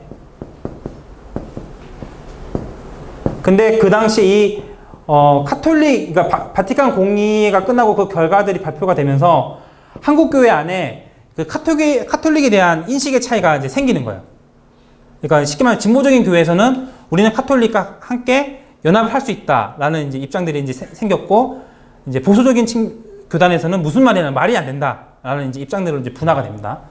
그리고 1966년도에는 뭐 하나의 단편적인 사례이긴 한데, 저 광란호 장친대에서 엄청난 일이 생기는데, 그 김기수 선교사님이라고 외국 선교사거든요. 근데 한국명이 김기수인데, 이분은 이제 구약 성경을 전공을 했었는데, 이제 수업 시간 때 그 구약 성경의 요나서, 큰 물고기 나오는 요나서 있잖아요. 그거를 이제 쉽게 말하면 성서 비평을 한 거야. 그러니까 이 요나서는 신화다. 그러니까 그 구약 시대의 어떤 신화를 바탕으로 만들어진 그 사실이 아닌 이야기다라는 논지로 수업을 했는데, 그게 이제 그 안에서 엄청난 그 신학적 논쟁이 이제 폭발하게 된 겁니다. 뭐 예를 들면 이게 이 논쟁은 거슬러 올라가면 1934년, 45년 시기에 장로교회에서 그 어떤 분은 그 모세 오경이 모세가 지은 책이 아니다라고 기독교 신문에 발표를 했다가 몰매를 맞은 일이 이때 있었거든요. 30년대 중반에. 그리고 또 어떤 분은 여성들의 그 안수 받는 거를 문제 제기를 했다가 또 몰매를 받아서 이제 사실은 근본주의 신학이 이때 거의 이제 굳게되기 시작하는데, 하여튼 이제 이런 논쟁들이 이때 와서 다시 재현이 됩니다. 요나서. 그러니까 성서 본문에 대한 어떤 성서 비평에 대한 논쟁들이 생기는 거죠. 그리고 67년도에는 미국 장로교회가 그 진보적인 연합 장로교회가 새로운 신앙 고백서를 발표를 하는데, 이 신앙 고백서의 내용들이 주로 저번에 얘기했습니다만 칼 바르트, 독일 신학자 칼 바르트의 신학 논지들을 적극적으로 수용을 해요. 근데 지금도 사실 칼 바르트 하면 저는 칼 바르트 아예 모릅니다. 저는 아예 뭐 신학을 공부를 안 했기 때문에 잘 모릅니다만, 지금도 되게 막 무슨 악마로처럼 이렇게 막 하는 사람들이 있잖아요. 뭐 이런 식으로. 그리고 그 제 지인이 겪은 그 우픈 이야기인데, 그 기후학자, 현대 철학자 중에 롤랑 바르트라는 사람이 있거든요. 제가 한번 몇 년 전에 썼다가 되게 사람들이 웃었는데, 그 교회 친구가 뭐 제가 어떤 그 교회 동생이 그 롤랑 바르트의 글을, 그때는 싸이클럽 시대였는데 싸이클럽의 그 롤랑 바르트의 책을 읽고 좋아했던 문구를 인용을 해가지고 자기 다이어리에 이렇게 올렸어요. 그리고 그러니까 롤랑 바르트도 안 쓰고 그냥 바르트로만 쓴 거예요, 이 사람이. 근데 그걸 본 그 교회 담당 전도사님이 이게 칼 바르트인지 알고 그 동생을 엄청 뭐라 했다고 하는 이야기를 제가 한번 직접 들은 적이 있어서 되게 웃겨가지고 막 이렇게 한번 쓴 적이 있는데, 그러니까 그만큼 이 칼 바르트에 대한 그 입장이 지금도 되게 분분하죠. 그러니까 심지어 이때는 더 했겠죠. 그러니까 이제 67년도에 이 신앙 고백서에 대한 이제 입장 차이가 특히 통합 측과 합동 측 사이에 벌어지게 됩니다. 사실은 그 통합이나 합동 측이 59년도에 분열이 되고 67년도 이때까지 두 교단이 나름 그래도 어떻게 다시 하나로 뭉쳐볼까라는 논의들이 없지 않아 있었다고 해요. 근데 이 신앙 고백서에 대한 입장을 두고 이제 두 교단이 확실하게 갈라지게 됩니다. 그러니까 신학적 분열이 이제 고착화가 되는 거죠. 이게 이제 60년대 있었던 대체로 어떤 신학적 논쟁들인 겁니다. 이게 사실은 이런 60년대에 있었던 논쟁들이 다른 시기랑 비교를 했을 때 이만큼 매년 논쟁의 사건들이 터진 적은 제가 볼 때는 없다고 해도 무방할 정도로 막 이게 일이 터지는데, 이제 그러고 나서 어떤 일이 생기냐면 69년도에 이제 박정희의 그 집권 연장을 위해서 헌법을 개헌을 해요. 불법적으로. 이제 거기에 대한 입장을 두고 이제 보수교회와 진보교회가 이제 정치적 입장에 대한 분화가 이제 생기게 됩니다. 그게 이제 민주주의 문제로서 이제 확산이 되는 거죠. 근데 그 사이에 67년도 시기에 그 68 부정선거라고, 우리가 3.15 부정선거 하면 잘 알려졌지만 68 부정선거는 잘 지금 이제 인지가 못 되고 있는데, 그러니까 이게 이제 총선이거든요. 그러니까 박정희 정권이 69년도에 삼성개헌을, 그러니까 헌법을 개헌하려면 그 국회의원 의석수가 과반수가 돼야 되잖아요. 그렇기 때문에 2년 전 67년도 총선 때 그 과반수 의석을 확보를 하려고 대대적으로 부정선거를 막 저지르는 거예요. 그래가지고 한 연구에 의하면 이제 이때부터 그 선거 시기 때 돈이 흘러 들어온 시기는 이때부터다. 그래서 보통 망국 선거라고 이렇게 부르기도 합니다. 그리고 이제 이때 선거 끝나고 나서 이게 부정선거라고 해가지고 부정선거 규탄 운동도 막 벌어지고 이제 그러거든요. 그리고 이때 이제 어떤 사건들이 일어나냐면 그 이제 박정희 정권이 이제 부정선거에 대한 그런 흐름들을 봉쇄하기 위해서 조작 간첩 사건들을 이제 일으키는데, 그게 대표적인 게 돈백님 사건을 발표를 해요. 그러니까 동베를린 조작, 그러니까 동베를린 간첩단 사건을 발표를 합니다. 그러니까 그 당시 이제 독일이 소독과 동독으로 분열이 되어 있었는데, 동독이 사회주의 국가였잖아요. 그러니까 그 사회주의 국가 안에 거주했던 한인들이 북한의 자금을 받아가지고 대규모 간첩단을 만들었다라고 이렇게 발표를 해버려요. 가지고 이제 그 당시 부정선거에 대한 규탄들이 소위 말해 부풍, 이 간첩단 사건으로 이제 이게 논의가 바뀌게 됩니다.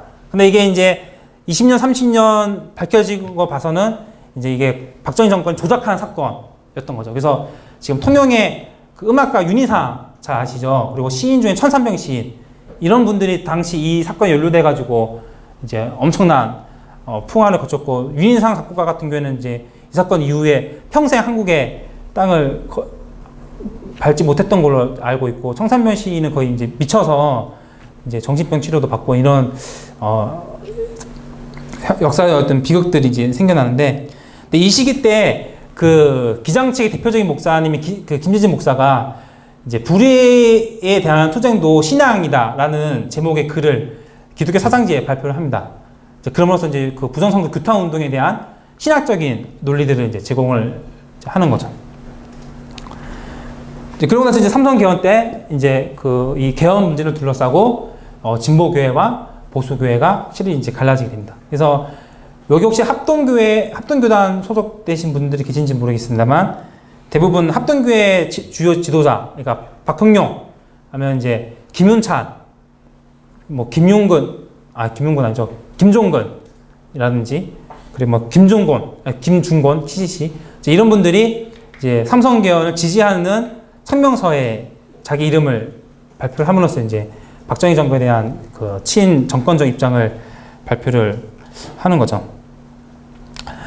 그 삼성 개헌 항의 맨 마지막에 보시면 기도청년 박순옥의 행진이라고 해서, 이건 잘 알려지지 않은 사실인데, 이제 이 삼성 개헌으로 그 막 이제 헌법이 불법 개헌이 됐을 당시에 그 박순옥이라는 기도 청년이 그 이 가슴에 그 이 정권의 그 불법성을 규탄하는 내용의 그런 글을 가슴에 이렇게 종이 써서 붙여가지고 이제 이 서울에서 남쪽으로 이렇게 행진을 혼자 하는 거예요. 그러니까 시위를 하는 거죠. 개인 1인 시위로 행군을.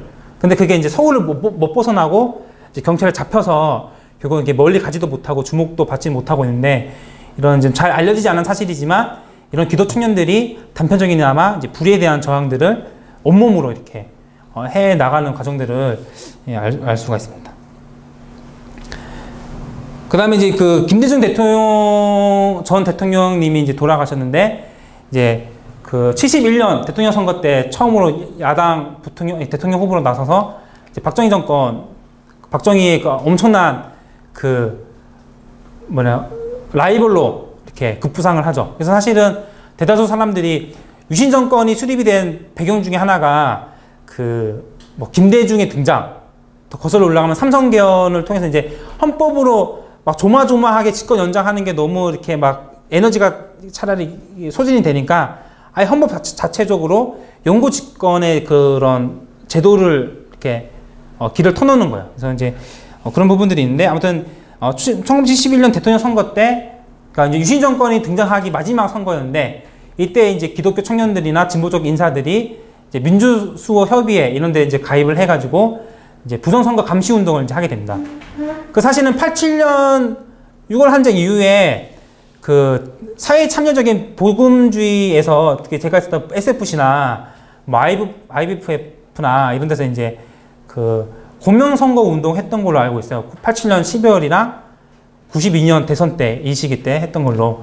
근데 사실 이런 복음주의 운동권의 공명선거 운동의 그런 기원, 시초를 거슬러 올라가 보면 이제 60년대 말에서 70년대 초 사이에 이런 이제 진보적 기독교 인사들의 이제 부정선거 감시 운동이 하나의 이제 기원이 되었다라는 부분들은 좀 지적을 해야 될 필요가 있고요. 그 다음에 이제 그 1970년 11월 달에 이제 우리가 잘 알다시피 전태일 열사가 자신의 몸을 불 붙이면서 이제 지금까지는 그 전까지는 민족적인 문제, 그러면 민주주의 문제가 저항 의제로서 우리가 이제 그 당시에 공유가 됐더라면, 이제 전태일이 죽고 나서 노동자들, 민중의 문제들을 인식하게 됩니다. 근데 작년에 김은교 교수님이 포스팅을 했던 것 같은데, 그분이 나중에 하고 싶은 작업 중에 하나가 이제 전태일을 재조명하는 건데, 그거를 이제 기독교인 전태일로 재조명하는 거를 자기가 하고 싶다는, 아무튼 그렇게 할 필요가 있다는 논지를 말했던 걸로 기억을 해요. 그러니까 이제 전태일에 대한 건 전 아주 자세히는 모릅니다만, 전태일이나 이소선 여사님이 이제 그 당시 감리교 교회를 다녔던 걸로 알고 있습니다. 그래서 그 전태일이 죽고 나서 그 장례식을 해야 되는데, 이제 그 한 20년 지나서 어떤 분 회고에 가면 그 H 목사님이 담임하고 있었던 교회에서는 전태일의 그 장례식을 거부했다라는 이야기를 해요. 그게 찾아보니까 아마 한견지 목사님, 영락교회가 이 전태일 측에서 이 장례식에 대한 거를 여기서 하고 싶다고 했는데 아마 거부를 했던 모양이에요. 가지고 이제 그때 한견지 목사님에 대한 실망을 했었다, 뭐 이런 이야기를 좀 회고록으로 본 적이 있는데, 대신에 그 4.1혁명 시기에 그 교회 혁신 운동을 펼쳤던 세문안 교회 청년들이 이때에도 하나의 목소리를 냅니다. 그 참회 호소회 기도회라고 해서 전태일의 자살은 개인적인 자살이 아니다. 전태일의 죽음은 사회적 타살이라고 이제 얘기를 합니다. 그러니까 전태일이 비록 자기 손으로 자기 몸에 신나를 뿌려가지고 불을 붙여서 자살했지만, 사실 이 전태일이 죽게끔 만든 거는 어떤 사회적이고 구조적인 그런 요인들이 전태일의 죽음으로 이제 몰아갔다라는 이제 고백을 하면서 이제 그런 사회적 타살이 이루어지기까지 우리 그리스도인들이 이제 그런 문제들을 묵인하고 침묵했던 것에 대해서 참회를 한다라는 논지로 이제 기도회를 금식을 하면서 기도회를 해가지고 그 위에 민중 문제에 대한 그 노동자의 문제 또는 도시 빈민에 대한 문제들을 이제 관심을 갖게 시작을 합니다. 이제 그러면서 이제 민중에 대한 담론들이 이제 형성이 되는데, 그 최근에 나온 책 중에 그 민중 만들기라는 책이 번역이 돼서 나왔어요. 민중 만들기. 그 휴머니타스에서 나온 책인데 저자가 이남희거든요.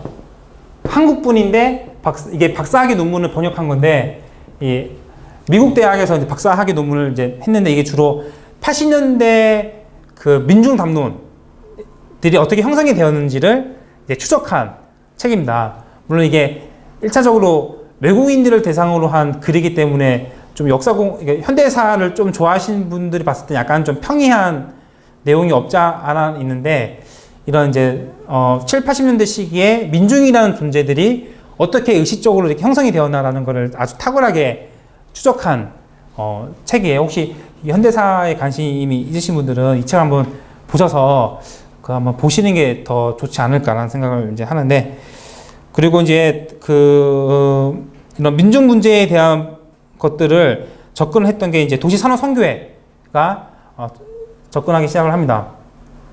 보통 나쁘게 말하면 도산이라고 많이 이제 언론에서 이제 줄이는데, 그건 좀 안 좋은 편이죠. 그러니까 도산이 기업체에 들어오면 그 회사가 도산된다, 이런 식으로 이제 약간 라임을 짜려고 줄임말을 도산으로 했는데, 보통은 산선이라고, 물론 이게 뭐 언어 유희이긴 한데 이제 그 말 속에는 어떤 정치적 입장이 이제 이게 들어가 있기 때문에, 이제 도시산업선교회가 원래는 그 공장지대에 노동자들을 그냥 교회로 그냥 쉽게 말해 개인 구원의 차원에서 이 노동자들을 이제 교회에 데리고 오려고 이제 시작이 됐는데, 이제 도시산업선교회 실무자들이 공장에서 일을 하면서 노동자들이 처했던 부당한 현실들을 경험을 했던 거예요.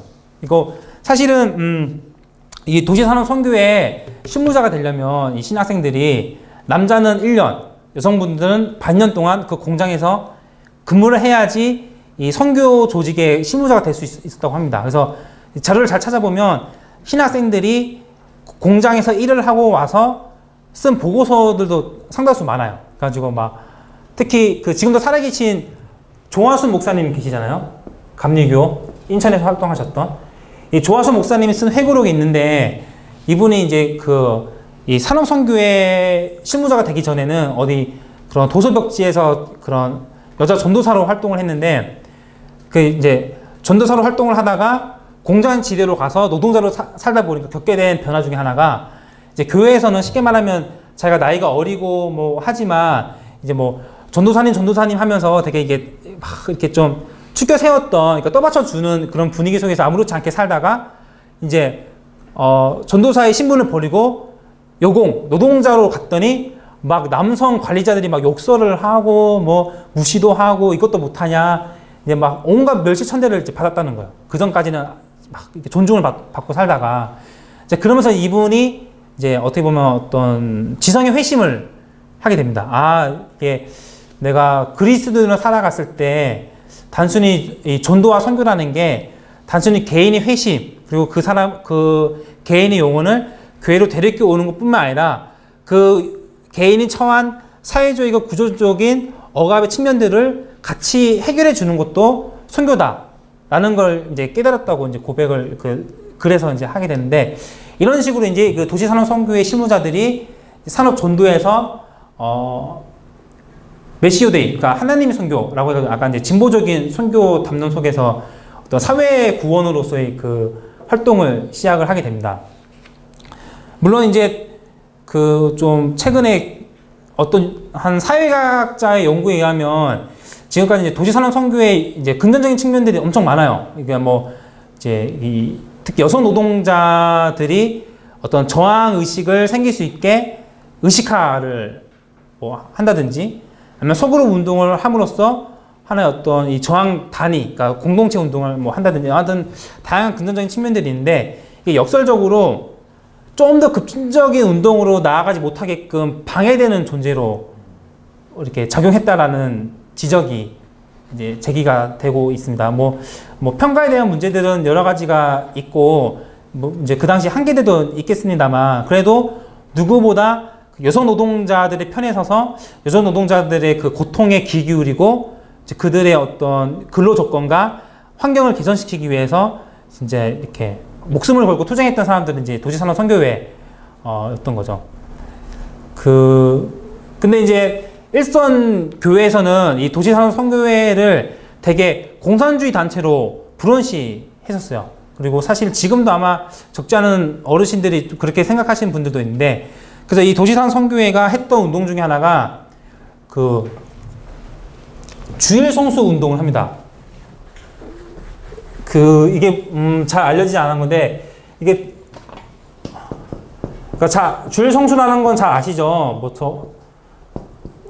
이제 일요일 날 예배 교회 와서 예배 드리는 걸 이제 지키는 걸 이제 보통 하잖아요. 근데 이게 이게 두 가지 측면인데 하나는 노동자들이 주일 성수 운동을 해야 될 만큼 주말 특히 일요일 날에도 공장에 와서 근무를 해야 됐던 거예요. 수당 없이 그냥 한 달치 이렇게 작업량이 있는데 그 작업량을 못 채우면 평일날 밤에 그리고 주말까지 근무를 해가지고 수당도 못 받은 채 그 작업량을 채워야 되는 이제 그랬던 거죠. 그렇기 때문에 이제 노동자 주일 성수 운동을 함으로써 이제 교회 안에서 노동 운동을 어떤 신학적인 언어로 이렇게 풀어낸 겁니다.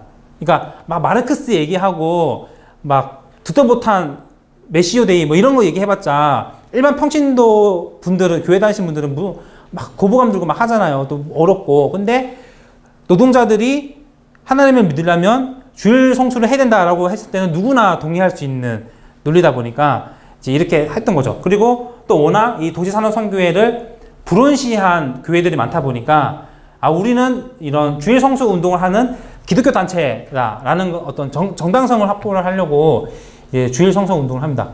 그러니까 지금 치면 주일 성수는 되게 기본 중인 기본인 건데 이 당시에는 주일 성수 운동이 하나의 저항 운동이 될 만큼 노동자에 대한 억압이 극심했던 시기였던 거죠. 특히 기독교 기업, 지금 이 당시는 없었지만 지금은 지금 이랜드 그리고 이제 제 책에서는 한 챕터로 기독교 기업에 대한 이야기를 쭉 쓰는데 12시간, 18시간을 근무를 했는데 특히 이제 그 당시 대부분의 여성 노동자들은 이제 그 회사 기숙사에서 거의 합숙을 했었거든요. 그래서 그 기숙사에서 이제 예배를 보게 했는데 강제로 예배를 보게 했던 거예요. 근데 문제는 8시간 근무해서 퇴근해가지고 와도 피곤한데 주로 12시간 이상 근무를 하는 게 일상이었는데 그런 상태에서 예배까지 강제를 보게 했으니까 얼마나 피곤하겠어요. 그래서 그 당시 강제 예배 시달렸던 노동자들을 보면 교회에 대한 적나라한 적개심을 분명하게 이게 읽을 수 있습니다. 근데 재밌는 거는 그런 기독교 기업, 그래서 강제로 예배를 보게 했던 기업주들이 강제로 예배를 보게 이제 하게 했는데 작업량이 밀려가지고 바쁘잖아요. 그러면 이제 주일 성수도 못하게 하는 거예요. 그러니까 일관성이 없는 거죠. 이제 그런 부분들도 이제 얘기할 수도 있고. 하여튼 이제 이런 식으로 이제 민중 문제로까지 정하는 그리스도인들이 이제 인식을 하기 시작을 합니다. 이제 마지막 6, 7페이지인데요. 이건 이제 시간이 없어서 간략하게 말씀드리면 제 생각에는 이제 한국 교회사에서 주목해야 될 신앙 고백서가 저는 3가지가 있다고 생각을 합니다.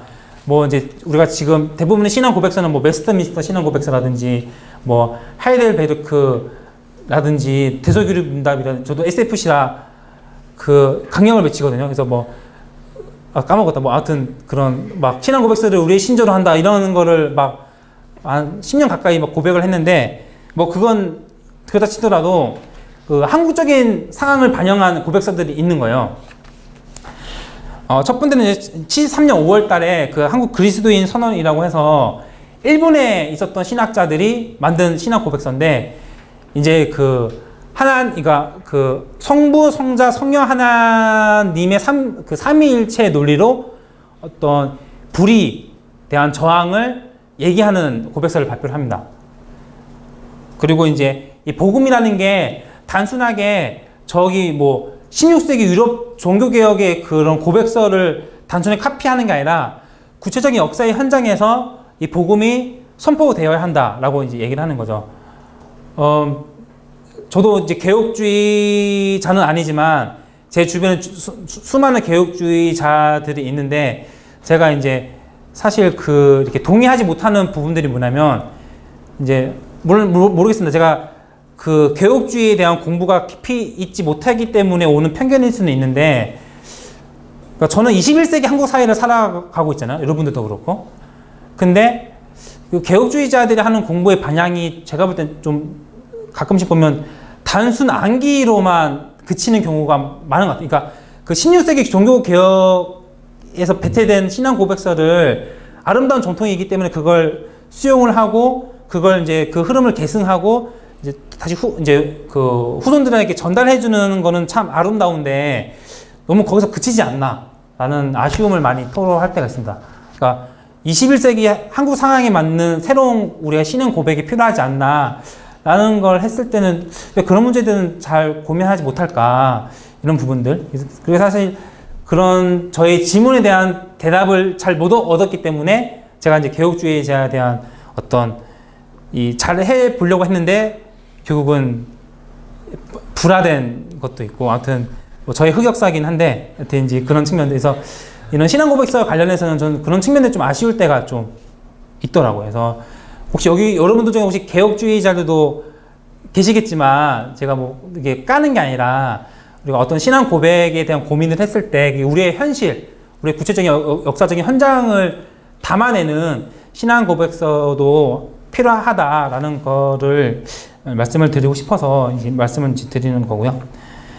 두 번째는 한국 그리스인의 신학적 선명인 건데, 이것도 그냥 뭐 그 당시 어떤 저항의 메시지로 이제 발표가 된 거고, 이제 세 번째가 제일 중요하다고 생각을 합니다. 그 1988년에 민족의 통일과 평화에 대한 교회 선언이라는 신앙 고백서가 이제 발표가 되는데, 이 내용을 보면 엄청나게 진보적인, 그러니까 급진적인 레디컬한 부분들이 있어요. 쉽게 말하면 이게 뭐냐면 그 반평생 가까이 반공주의로 인해 가지고 38선 이북의 동포들을 증오했던 나의 죄, 우리의 그 잘못을 회개한다.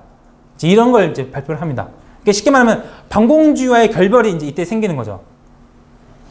자, 그런 이제 내용들이 쭉 있어요. 근데 이제 이 당시 이제 이만희 교수님도 이걸 적극적으로 이렇게 관심을 갖고 지금도 글이나 강연회 할 때 이런 고백서를 많이 강조를 하시는데, 이제 이만희 교수님이 말씀하시는 바가 이 고백서가 발표가 됐는데 처음에는 이 신앙 고백서가 주목을 못 받았어요. 근데 북한에 있었던 조선 그리스도인 연맹, 그러니까 북한에 있는 교회 조직이 이 성명서를 지지하는 입장을 발표를 했던 거예요. 그러니까 자연스럽게 이 성명서는 빨갱이 성명서가 됐던 거죠. 이제 그러면서 이제 이 내용이 주목이 됐는데, 근데 정작 그 죄책 고백, 그러니까 그 분단을 고착화를 한국교회가 기여를 했고 반공주의로 동포들을 증오했던 그런 죄책 고백의 내용들이 주목이 되는 게 아니라, 그 여기 중에 제한적으로 미군 철수 같은 내용들이 있거든요. 주한미군이 철수되어야 한다. 다 그게 어떤 뭐 한국이 중립국이 되고 여러 가지 조건들이 이루어지면 미군은 철수해야 된다라는 내용들이 있는데, 이제 보수적인 교단에서는 이제 북한 교회가 이거 지지함으로써 주목하다 보니까 미군 철수에 대한 게 주목이 됐던 거예요. 그러니까 이제 이 성명서의 논쟁이 죄책 고백에 대한 논쟁이 아니라 주한미군 철수에 대한 논쟁으로 이렇게 불거졌던 거예요. 정작 중요한 본질은 죄책 고백이었는데, 가지고 엄청난 내용들이 있지만 지금까지도 그게 지금 잘 전달되지 못하는 측면들이 있습니다. 혹시나 나중에 전문을 쉽게 구할 수 있어요. 이게 인터넷 구글 같은 데서 그대로 워딩을 치시면 전문이 쭉 나오는데 한번 정독을 하셔도 은혜롭지 않을까라는 생각을 많이 합니다. 그리고 사실은 이 고백 속에는 어떤 평화, 그리고 요즘 용어로 치면 혐오에 대한 반대를 외치는데, 이건 지금 분단에 대한 문제를 얘기하고 있지만 지금 한국 기독교가 어떻게 보면 혐오의 종교로 지금 가고 있잖아요. 뭐 동성애자에 대한 입장 차이는 뭐 그건 어쩔 수 없다 생각은 들어요.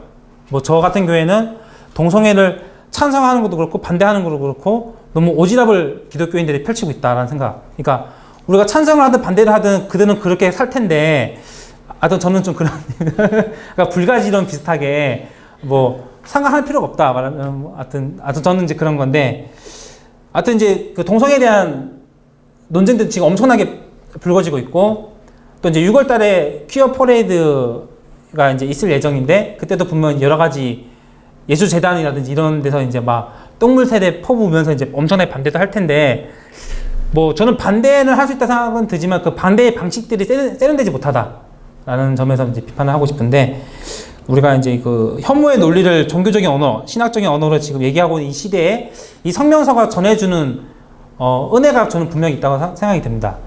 그 혐오와 증오를 버리고 어떤 화해와 평화의 길로 우리가 가야 된다라는 고백을 하고 있기 때문에 그래서 한번 찾아서 읽어보시면 좋겠다라는 생각이 이제 들고요.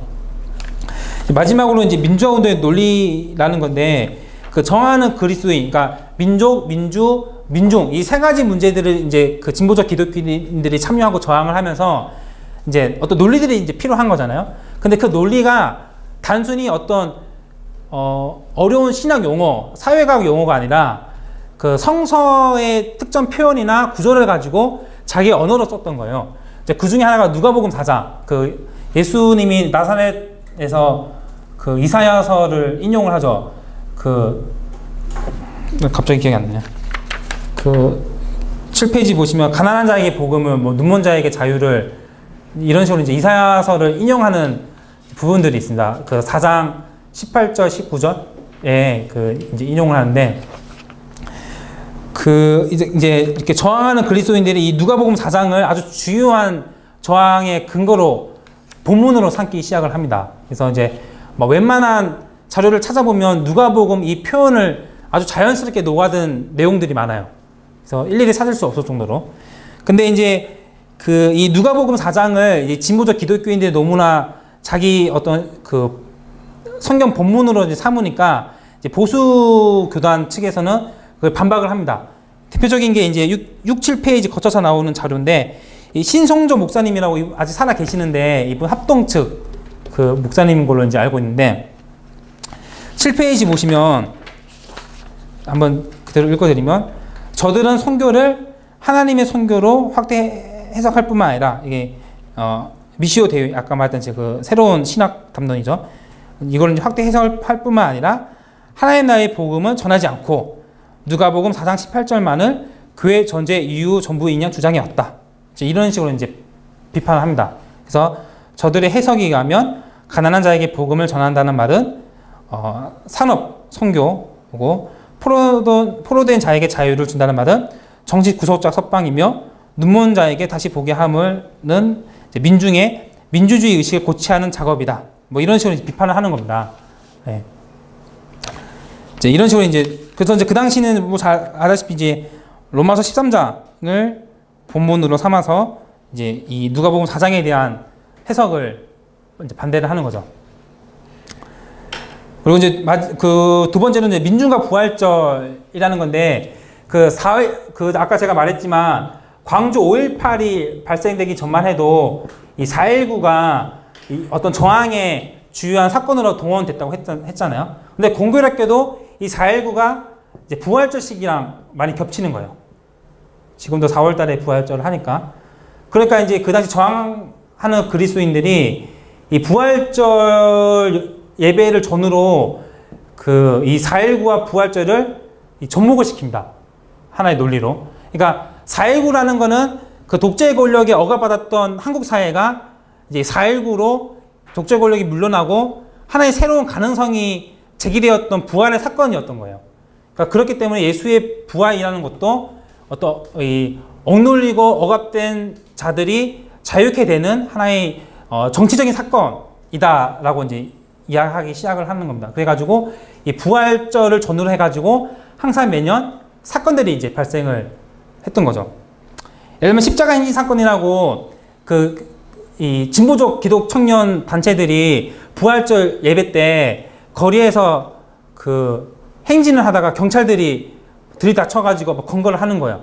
가지고 이제 그걸 이제 신앙의 자유를 외치면서 그 당시 어떤 독재 정권에 대한 그런 부분들을 폭로를 했다든지 또 이제 유신 정권이 수립이 되고 나서 그 다음에 부활절 때 이제 도시빈민 선교를 했던 박형규 목사는 이런 분들이 이제 남성 부활절 연합 예배 때 그 독재자는 물러나라 이런 플래카드를 걸었다가 그게 이제 검거가 되면서 반유시 운동의 그 시효가 이제 된다든지 아니면 그 당시 이제 공장에서 그 노동운동을 했다가 그 퇴출된 여성 노동자들이 그 부활절 연합 예배 때 그 들이닥쳐가지고 그 기독교인들한테 호소를 하는 거예요. 마이크를 잡아가지고. 여러분 뭐 지금 요 한국 사회에서는 억울한 사람들이 많습니다. 여러분들이 그 우리들의 목소리에 귀 기울여 주십시오. 이런 거를 이제 부활절 연합예배 때 이제 와가지고 건거를 했다가 경찰이 건거돼가지고 이제 이렇게 험난한 시기를 뭐 보낸다든지 이런 식으로 이제 부활절을 전후로 해가지고 이 예수님의 그 부활이 하나의 정치적 사건으로 이제 재해석이 되면서 저항의 담론, 신학적 담론으로 이렇게 활용이 됐던 게 하나의 그 저항하는 그리스도인들의 맥조 논리로 이루어졌습니다. 그 많은 이야기들을 제가 제한된 시간 안에 좀 하다 보니까 뭐 중구난방이었던 것 같기도 하고 한데 이제 결과적으로는 이제 60년대랑 70년대 초반까지 그 세계 의제들이 확산이 되어 가면서 그 이전에 그 불의한 권력에 타협했던 기독교인들의 일부가 이제 불의에 저항하는 그리스도인으로 이렇게 거듭나게 되었다라는 과정들을 제가 좀 디테일하게 설명을 좀 해드렸습니다. 그래서 이런 부분들이 그럼 과연 이 시대 때 그 우리한테 주는 울림은 뭐냐라고 했을 때 여러 가지가 있겠죠. 아직도 우리가 분단 문제라는 점에서 민족적인 문제들이 아직 해결되지 못했고, 그리고 우리가 형식적인 민주화가 87년에 이루어졌지만 과연 지금 우리가 지금 실질적인 민주주의 사회를 살고 있는지에 대한 부분도 하나 고민할 필요가 있고, 그리고 민중의 문제는 더 하죠. 우리가 사실 비정규직이라든지 이런 문제들이 더 오히려 심화되는 사회를 살고 있기 때문에 그런 부분들, 그리고 거기에 더해서 뭐 여성 혐오라든지 그런 어떤 또 다른 새롭게 제기되는 문제들도 있습니다. 그래서 그런 여러 가지 종합적인 문제들이 우리 주변에 이제 펼쳐지고 있는데 이걸 우리가 그리스도인으로서 어떻게 고민하고 잘 풀어낼 것인가 하는 것들을 역사적인 이 사례들을 한번 질문하면서 우리가 다시 한번 이 미래에 대한 청사진을 그려볼 필요가 있다라는 점들을 말씀드리면서 마무리를 하도록 하겠습니다. 감사합니다. 혹시 질문이 있을까요? 네, 저 이름은 강성호고요. 전남 순천에서 그냥과 보통이라는 작은 책방을 운영하고 있습니다. 그래서 혹시 전남으로 놀러 오게 되시면 저희 책방으로 이렇게 한번 방문해 주셔서 책도 좀 많이 사주시고 네. 네, 없으면 우리 다시 박수로 예. 오늘 민중 이런 식으로 이제 한국 기독교 저항운동의 흐름을 좀 설명해 주셨는데 이게 한국 사회랑 비교해 보면 어떨까요? 그러니까 자체적으로 기독교 내에서 어떤 저항해야 할 문제와 의제를 설정하고 저항을 했다고 볼 수 있을지, 아니면 한국 사회의 큰 흐름, 일종의 뭐 진보적 혹은 저항적 흐름에 따라가면서 기독교인들이 사회적으로 이슈가 됐던 문제에 그냥 기독교인 이름으로 참여한 정도로 봐야 할지, 어느 정도로 보는 게 좋을지. 만약에 한일 회담만 제한해서 말씀을 드리면 후자에 가깝다라는 측면들. 왜냐면 원래 이게 한일 회담 64년에 불거져가지고 65년도까지 이어졌는데 64년 때는 기독교가 전혀 움직임을 보이지 않고 65년도에 그나마 비준이 되고 이제 막 학생들이나 이런 사람들이 비준을 반대하는 운동을 막 엄청나게 펼쳤을 때 그제서야 겨우 이제 기독교인들이 그 문제를 가지고 얘기를 했다가 그게 어느 순간 갑자기 또 쑥 들어가요. 그리고 이제 삼성 개헌 때까지 4년 동안은 전혀 어떤 사회적 문제에 대해서 얘기하지 않다가 이제 그 69년도까지 이어지는. 그래서 사실은 그 질문하신 부분들을 60년대까지만 제한해서 봤을 때는 이제 후자에 좀 가깝다라는 게 저 생각입니다. 도시산업 선교회 같은 경우는 도시산업 선교회는 전자로 볼 수 있죠. 왜냐하면 그 당시 노동운동 단체가 한국노총밖에 없었는데 한국노총은 거의 오용적 측면이 강했었고, 그런 상태에서 이제 도시산업선교회가 등장을 함으로써 노동자들의 근로조건과 권익을 앞장섰으니까 그 산성 같은 경우에는 오히려 전자라고 볼 수 있다고 저는 생각이 듭니다. 네, 감사합니다.